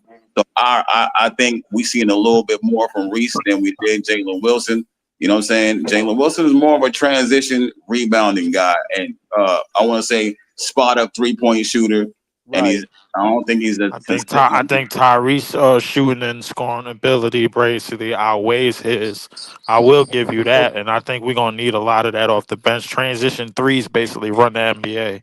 You know what I'm Right. saying? And I think Tyrese Martin could fill that void. I think Jalen Wilson was just making up for a lot of things, bro, that he really didn't have. I ain't gonna lie, bro. If you get drafted in this league and you 6'8" and you ain't got a dunk in 2 years, bro, you don't need to be on my team, bro. Like, bro. Stupid. Hey, Mark can hey, also real create quick. his own shot. Wilson can't, so it's I even got more this. of a I simple wanted to reason. ask this last question. I wanted to really ask this to Breezy and Jay starting off because when I heard this news, they popped up in my head. So they said that the BK block is going away this year at the Barclays. How do y'all feel about that? Wait, what? You Yeah, what? I ain't want to. I knew that I wasn't. I ain't want to spoil you that. Know what I mean? Just throw that in there. But Yo, I think And that when they they announced that today, slacking. They Yeah, slacking today. on their macking, you know what I'm saying? On some real for real, like for them to do something like that in a year like this, where again you supposed to have the fans tapped into these rookies. Is a history was made. We want to, you know what I mean? See what's going on, and you take away the one essential, the best thing that you like. Let me explain what the BK block is, Joey. The BK block when the on the you know big screen. Some people watch the game on a big screen. Some people watch the game just looking at the court when you in there. You know what I mean? So the BK block when it's time to do chants, for everybody else to do the chants, the BK block starts the chants. The whole energy of how loud and live it be in the building, it is because of the BK block. They started. It's like a fucking choir, for lack of better words. You know what I'm saying? So if If they you in go, that who gonna section, fill you them supposed to seats? root. You supposed to root for the team The if you in seats, that section, and they taking the that away. That is not a good look on us the So that seats at all, ain't even bro. the seats ain't even a real section, bro. They just put that section there just for us. that's That's crazy. what I'm And now saying. and To be now and now they're respected. about to basically smoke it like a Philly blunt But you know and what? bring.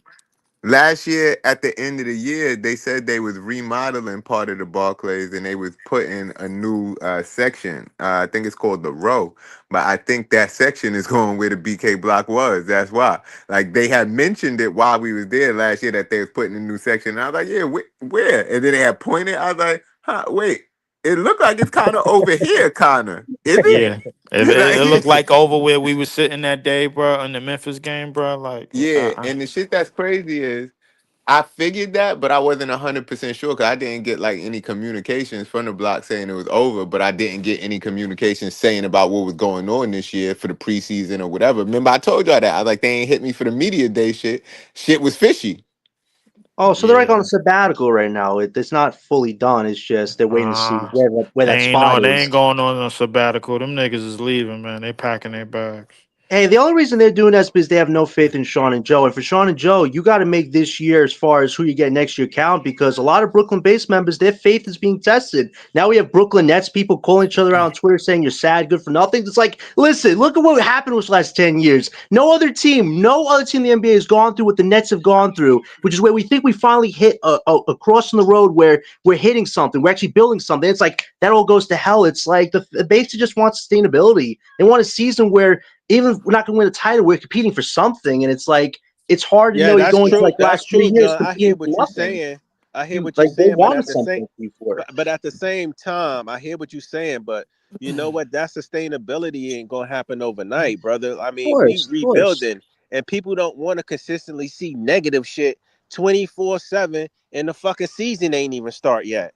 And niggas is fucking, and Especially when niggas they is spending niggas their is hard talking earned shit. money on these games, bro. Like Right, but for real, niggas for is real. talking shit Right. about our players and saying they ain't gonna be shit in the Yo, did you know the league. Memphis Pelicans game? They're only charging $4 to watch their game next week. That's And insane. that's messed Four up, bro. I ain't gonna lie dollars? to you. $4 Yo, to the John $4 Moran, for get that, out of bro. here, Like bro. that's I ain't gonna lie, that's kind of That's disgusting. insane. Being the fact that Zion they was about to give the lead to Zion and or John Morant at Four one point. dollars. But I That's will say, insane. but yeah, you absolutely right. Shit, I'm about to get a ticket. Yeah, you absolutely yo Joe, Joe, you absolutely right, bro. This ain't gonna be built overnight.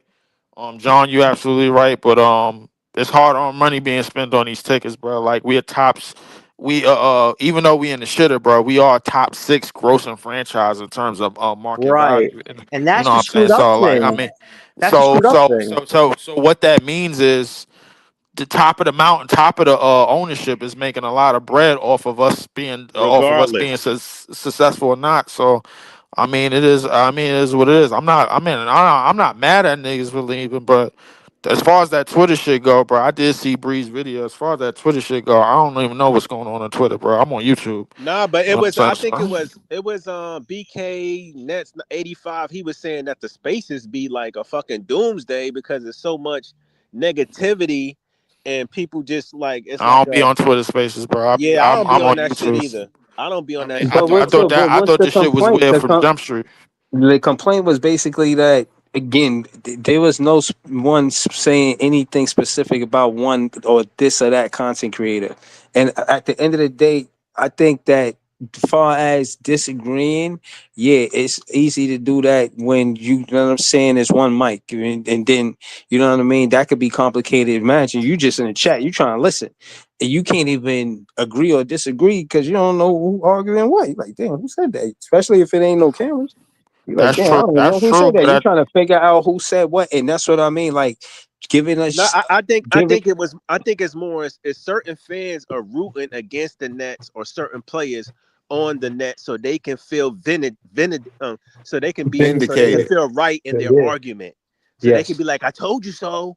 I Yeah. told you so. Yeah, no, That no, type no. of But shit. that part, no, but that's what I said. I'm against.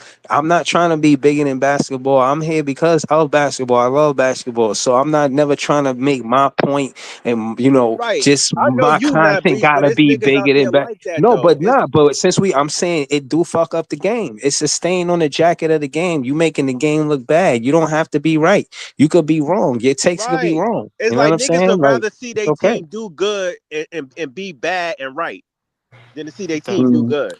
I Like mean, Right. it's a lot of truth to that, bro. Like, I listen. I'll be honest with you, bro. Like, it's like my wish, and I ain't never said this out loud. My wish is, bro, that 2 3 days from now, Cam Thomas get his 4 year, $100 million contract. Whoa, And that would be that's my wish, bro. It's just a a lot of wishes that I got, bro. I wish Claxton was better in traffic. I wish our centers and our bigs was better in traffic. I wish that we knew definitively who our starting point guard was. I wish Jaeger was just as good as the top seven picks in this draft. It's a lot of things that I'm hoping for. I'm not even hoping for because I don't live by the hope creed. I'm wish. Should I You need from the that Wicked genie? Neighborhood tribe? Yeah. I need that I need that genie in the lamp shit, bro. Like I don't need It's that the hope. bust or bust. Sponsored Yeah. by I, Lee. all I'm saying is I'm not trying to play Nah, the I ain't blame say the game. monster. I'm not I'm trying to kidding play with the That you, shit. bro. I blame. I'm did kidding that with shit. you. I did that shit last year with goddamn Ace Bailey, bro. And y'all see what's going on in Yeah. preseason. So I mean, I'm not trying to play. I'm not trying to play the blame game because the blame game ain't gonna get us nowhere, bro. that's It's true. I about mean, I'm not playing it's the blame about game, but it's a it's lot a of no. things I do I'm not wish talking for. about nobody here. I'm just speaking in general about the way the Nets is today, right? The fandom. I'm not trying to play the blame. I'd rather be wrong and my team be good than to be right and my team be bad. It's like Hell yeah. people want to feel vindictive through their arguments, like Right. you know what I mean, like. What's the goal? Like, do you really want to see your team be good, or do you just want to be right, nigga? Like, I don't know. And That's because more it's important to you. Like, and you know what, Joey? Because of situations like that is the reason why niggas don't come out to their team is doing good. I think it just comes down to Joe is that they want the young guys to actually be part of those accolade awards. Like for 10 years, none of our young players have ever touched one of those awards. And it's like disappointing because in this new CBA, you have to bank on giving your young guys as much playing time as possible. It's not only earn those awards, but be your foundational guys. You can't just go get 3 stars anymore and say, hey, yeah, we I did a great understand job. that, We John, rebuilt but and we getting pissed cheated at the off same about it, time. but that's true. Listen, I'm not gonna sit here and say I don't be agitated and irritated with some of the shit that go on in the Nets world too. But to sit there and just keep beating on the past and talking about the what ifs and we should have did this and that shit not gonna solve nothing, bro.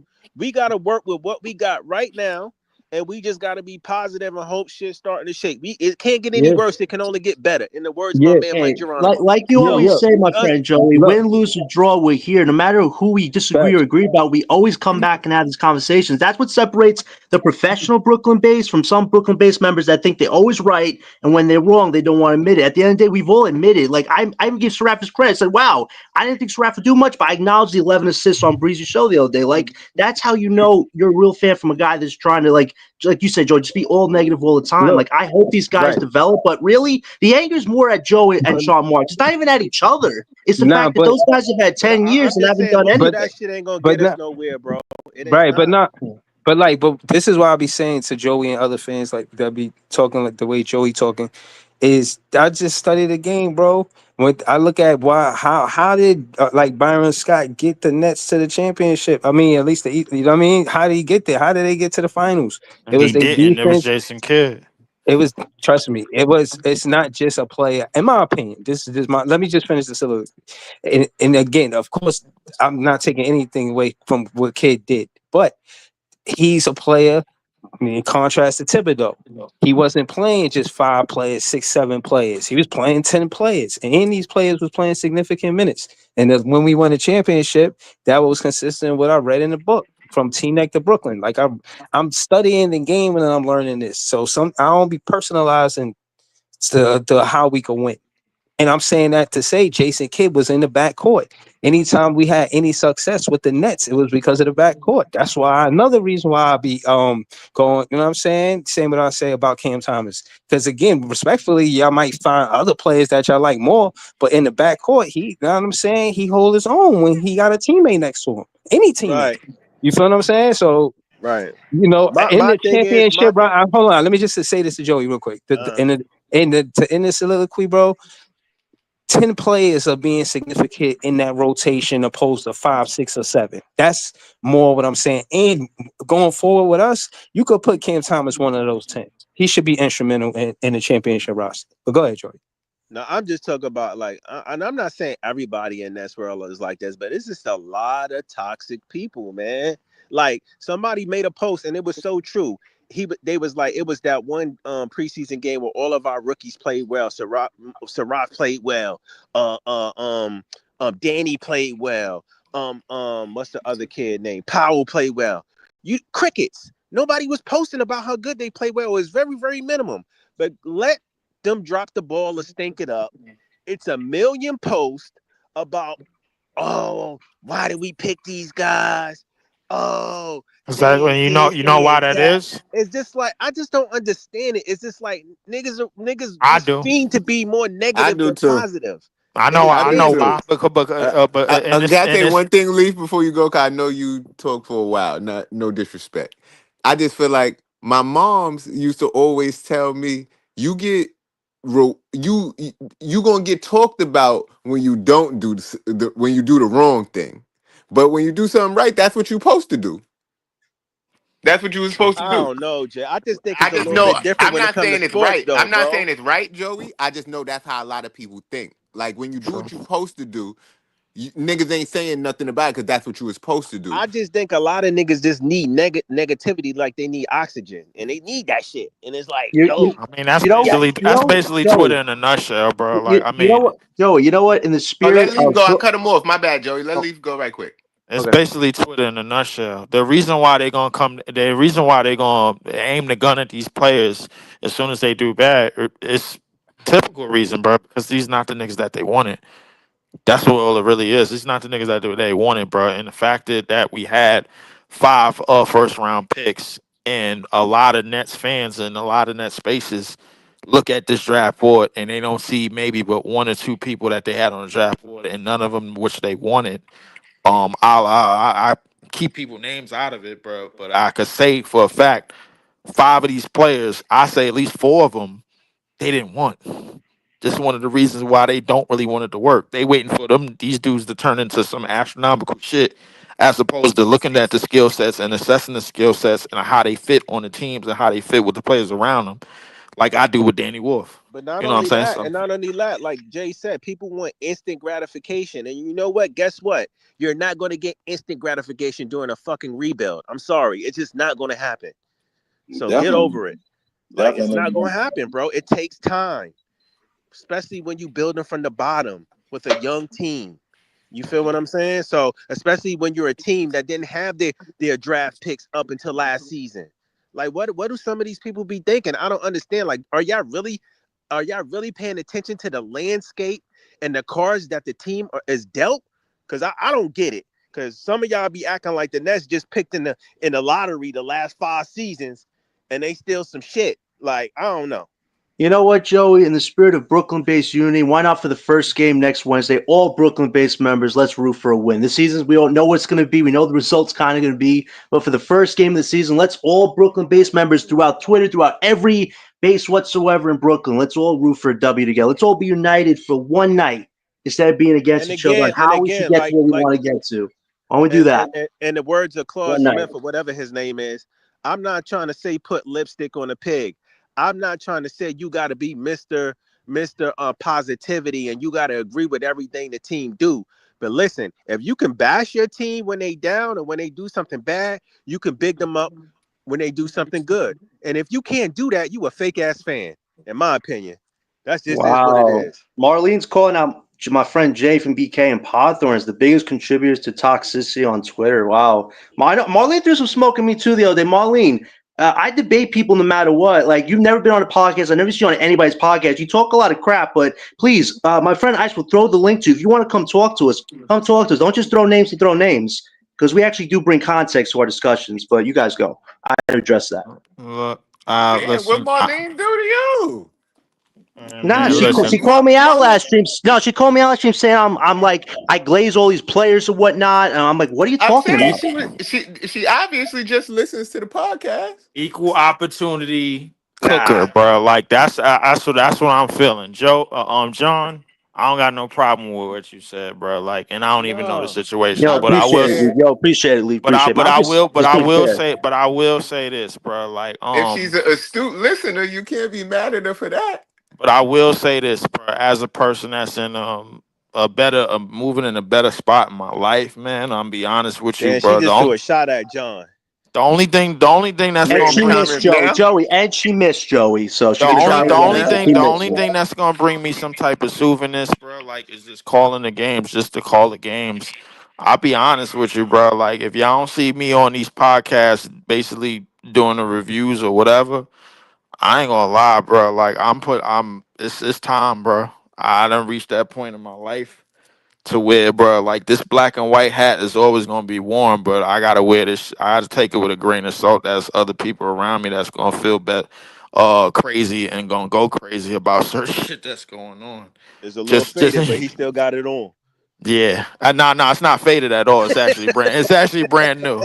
It's actually brand new. It's listen. It's I ain't gonna say it's Now the part of one. faded one got more character, know what I mean? One of the ones Yeah, that I you gotta know get a you new been joint. My had. joint faded. Yeah. The faded one do got more character, but the new one you see me with, and it looked way more swaggier, bro. Crispy. So It's yeah, crispy. it looked way more crispier. So I mean, what I will say is that, bro, like I gotta do less stressing myself out about this, man. My woman was telling me, she was like, come on, just watch some movies and whatever, man. And I had to do that, Hey man, you know what I'm hey saying? Claude, So don't tell me what nobody need a lecture on.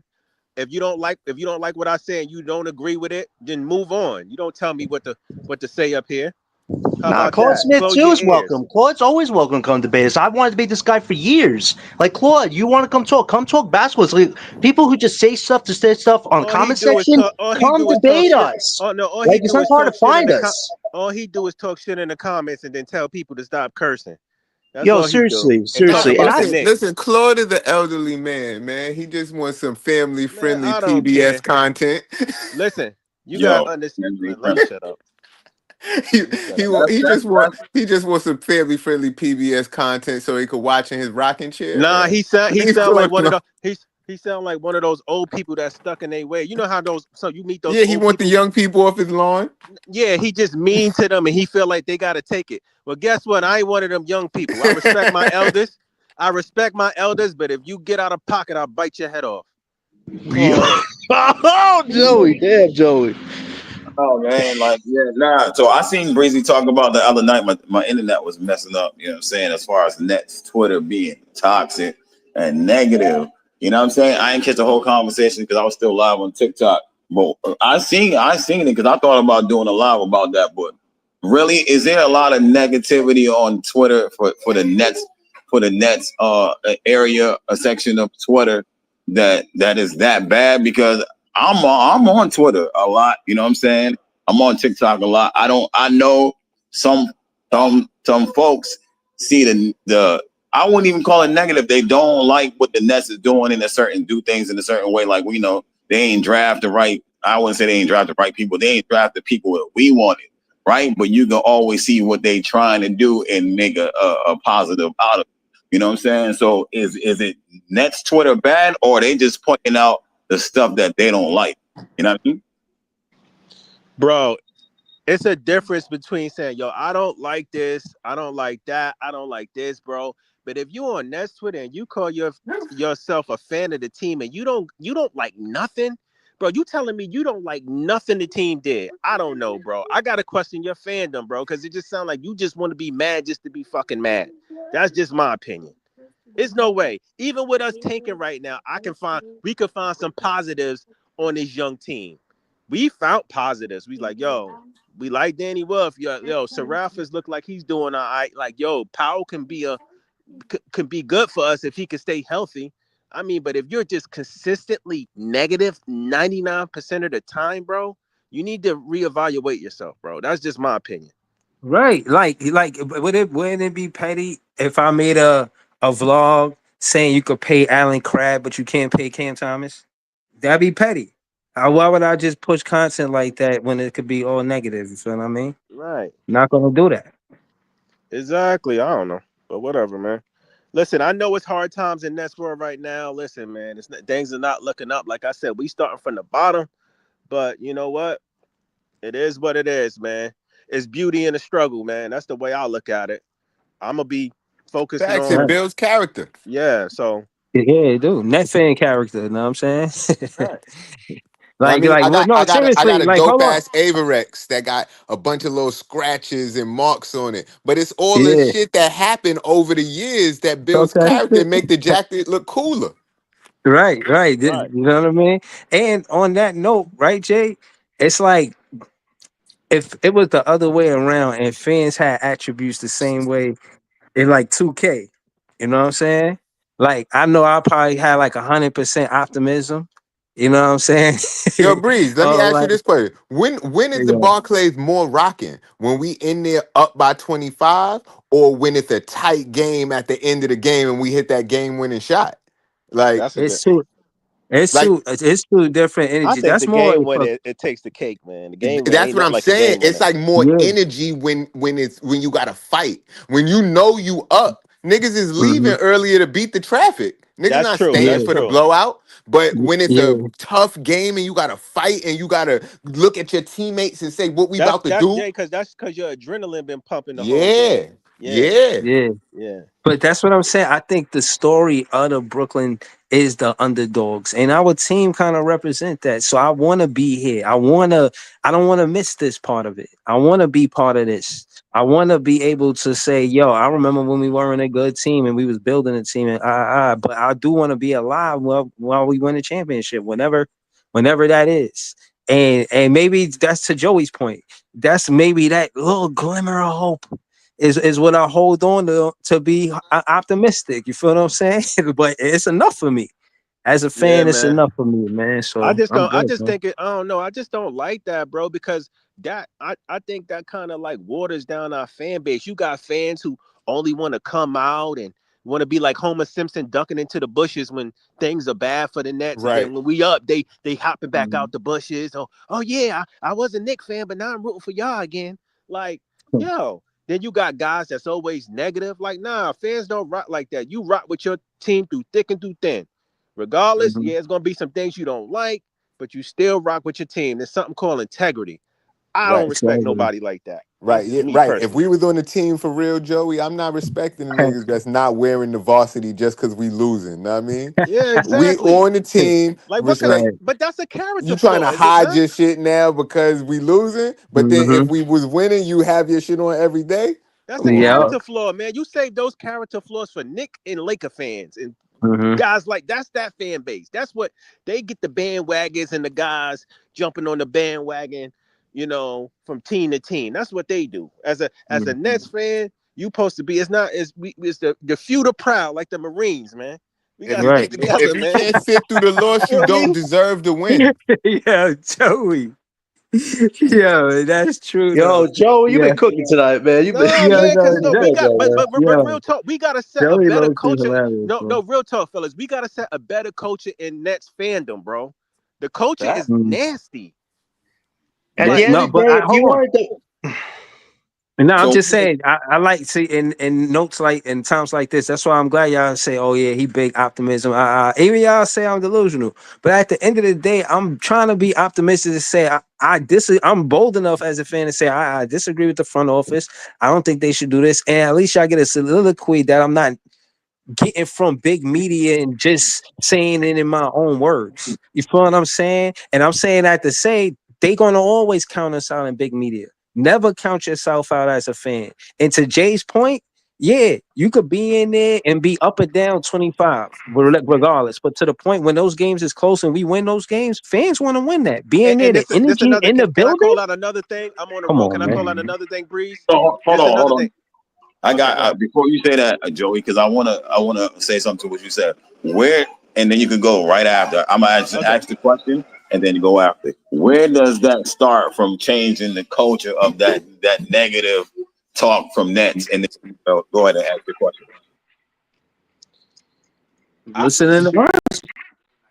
go ahead. You can answer it, Breeze. I've been talking They my gotta head. listen to us, man. They gotta listen to Big Optimism, man. They gotta tune in and see what I'm saying about the pick and pop with Clowney, the pick and roll with Clowney.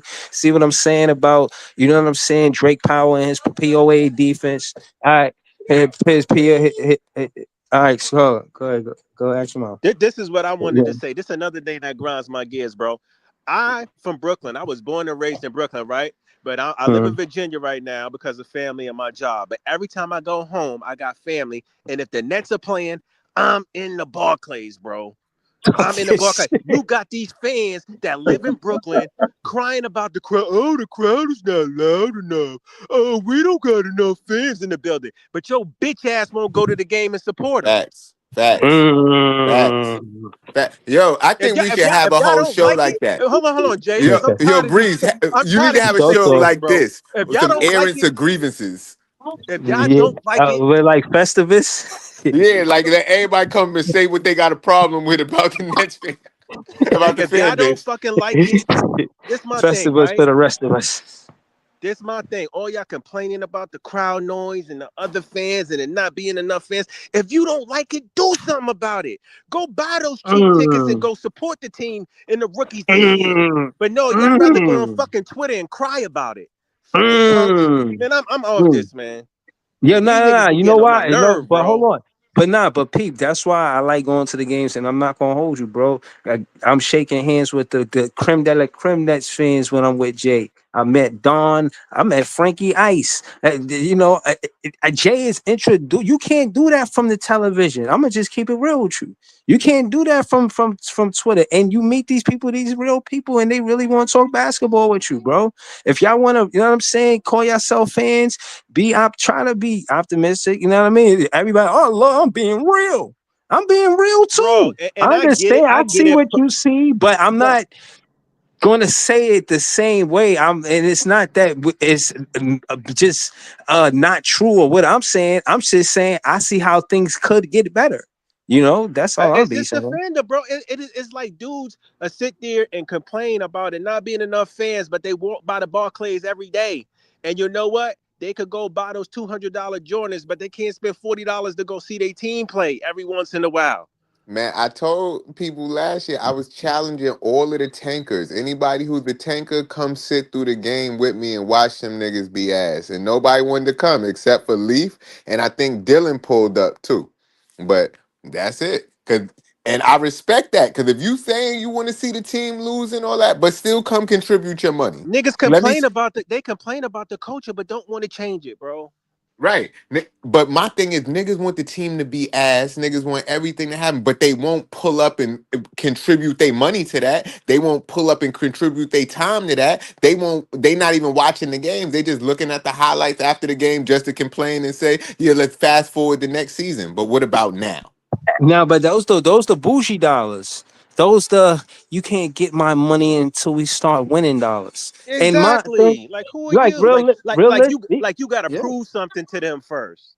Like what? Like yo, Like like like that's who what are I'm saying. you? Right. Yo, no, that's serious, bro. Like, yo, I Okay, don't never okay, be we on it got like two that. ladies in the chat agreeing, Danielle and Marlene. Look at that.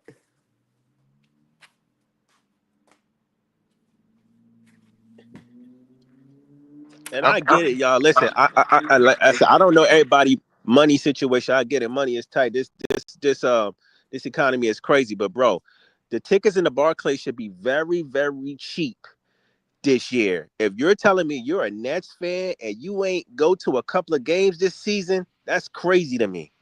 And you live in the area, that's crazy. Still saying Yeah, that I'm the definitely trying to Memphis. go to two or more. I gotta go. I'm gonna try to go to two or more. Like, and that's the thing too. park streams like this, it's like put up or shut up. You know what I'm saying? And I've been in the building with a win and with a loss, bro. But you want to be there. You glad you came after you left. You feel what I mean? Yo, It's dope. why my first 3 Nets games was losses to the Toronto Raptors. Everyone, the first 3 I went through, I was tight. Yeah, me and Jay was at one of those games together. Probably like the first two, I think. You talking about the But one where Kyle Lowry hit the layup and ran off the court? you know, the one way they stole a ball off the sideline pass, and Yeah. it was a fast break to the basket at the last play of the game. Yep. Yep. That was That Kyle was my Lowry. That was very tight. first game. I thought we was gonna win that game, bro. Hell Look at all yeah. Bro, those I had to fans. We tell look at myself all to those. hold my chin up after that game, Look at man. all those fans we got when Kyrie, KD, and and They Harden. was I'm like, who the fake hell are though, these bro. guys? Right? They was fake. They wasn't real Nets fans. Soon as they leave, it's like Homer Simpson backing up into the bushes.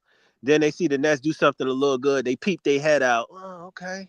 What they doing over there in Brooklyn? I might have to put my black and white hat back on. But the thing Like, that's crazy about it is that the Barclays be rocking more now than when we had them. But I feel like it's because when we had them, the fans was a little bit more too cool. Like people act like they too cool to chill. Like they just Mm-hmm. like they see a cool play, they're like, yeah, that was fire. They expect Mhm. it. You better Yeah. have made it. No, that Like that that they don't even clap or yeah, they just like, yeah, that was dope. Good shit, that boy. game that game five against that game five against the Bucks when Katie dropped 50 against them. That crowd, like I remember hearing it, man. Like it was electric. Like that's the crowd energy you want when this team is back to competing. Like just people being excited, thinking the impossible is possible. Like that's what we need to get back to. That But Brooklyn when Magic. do you want to get back competing? I heard you say that, but when do you actually want to, After as a fan? next summer, because we have no reason to tank. Rockets have our pick. We got to start making winning moves. We have over, I think, $28 million in cap space next summer. Like, get some winning vets. You have 6 guys drafted at that point. Let's get some winning vets and let's see if we can make a play in. Let's see if the Nets can be in the play in 2026 for the team. I'd be happy as a shared goal with all you guys because there's no reason to tank after that. It's let's see what these guys could do. Joy's reputation on the line, and let's see if we could build winning habits. I'm right there with that, Breezy. After next year, there's no reason to do this stupid BS tanking crap. It's win and build winning habits and go for it in a week East at that point. That's what we should be doing. I feel you, but I also feel like you can't turn it on and off. If Jordy is going to be, if Jordy is the coach you want to do that next year, Mhm. he has to be doing it from now. By the time next year comes, he's seasoned because he's still a 2nd-year head coach, and you can't expect him to. I tell him lose, lose, lose, lose, lose. Now win, win, win, win, win right now. No, that's a fair Like point, it's Jay. something you got to build.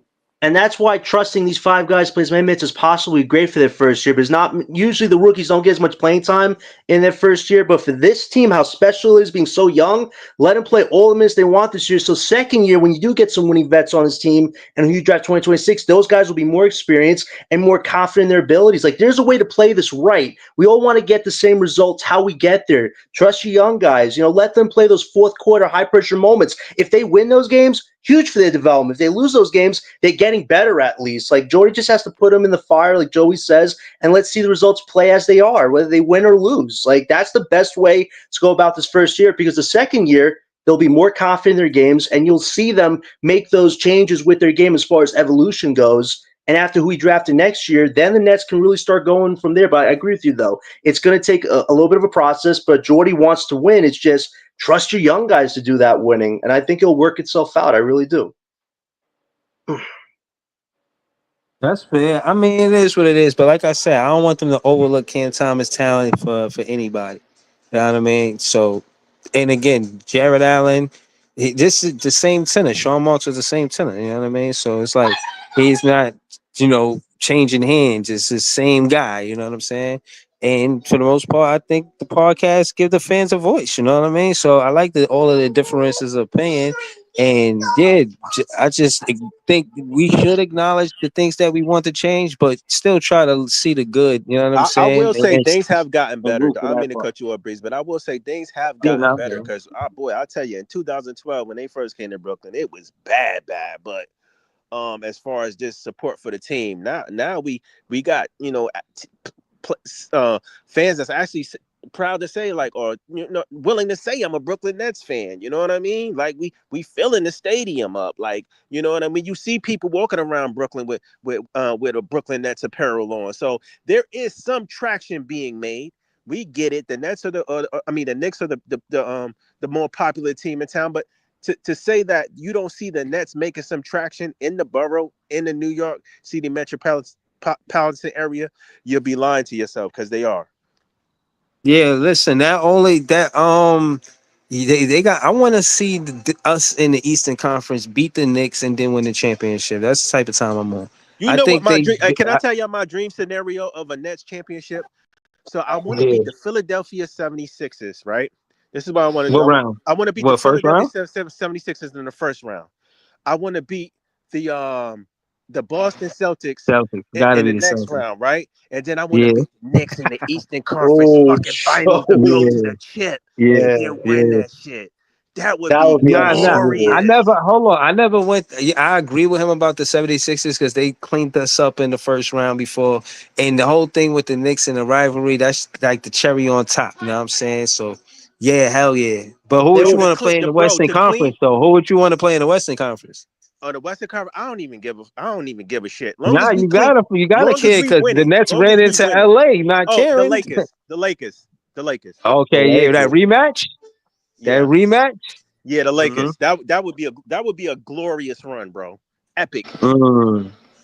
Nah, we Man, gotta talk about that shit. I ain't gonna lie to there would you. be nothing more special than a Nets Knicks Eastern Conference Finals. I mean, that would have New York. But Oh, just imagine that all the crazy. Nick tears, if we was to get rid of them in the playoffs and then go to the finals and win, do you know how many Nick Oh, we would tears have would be receipts, man, for spread the all Knicks over the fans to city? talk with about stuff. We would have receipts.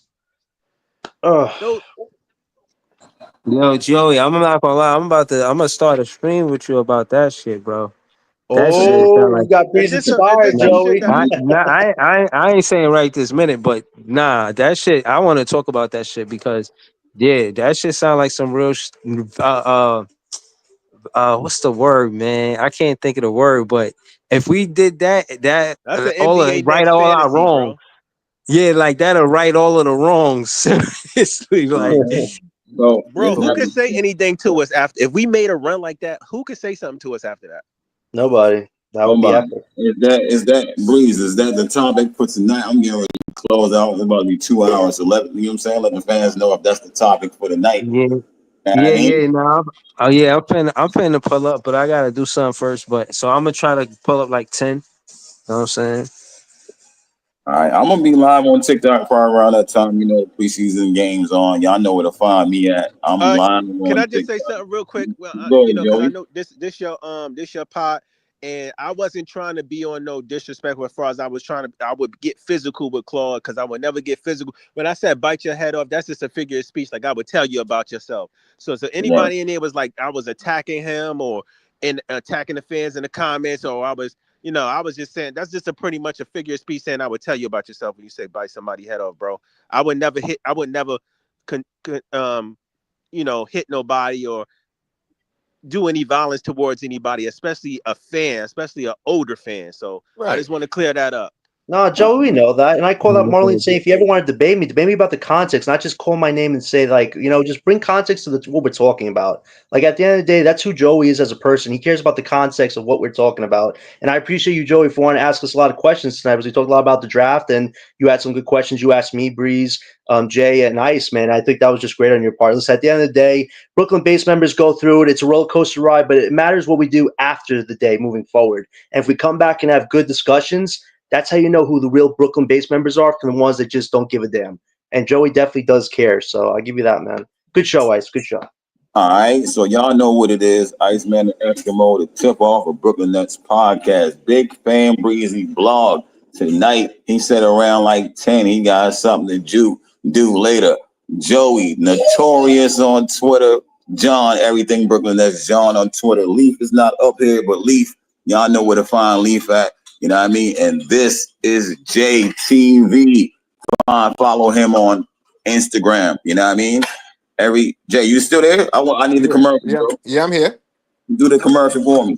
Oh yeah, you Instagram. know it. every Tuesday at 9, it's a different show. Where every week it's a different show. We up there showing people how to be different because it's a different world. Know what I mean? Make sure you follow me on Instagram, Twitter, and TikTok at This Is Jay, and on all streaming platforms at This Is Jay or A Different World. The only vowel is the A.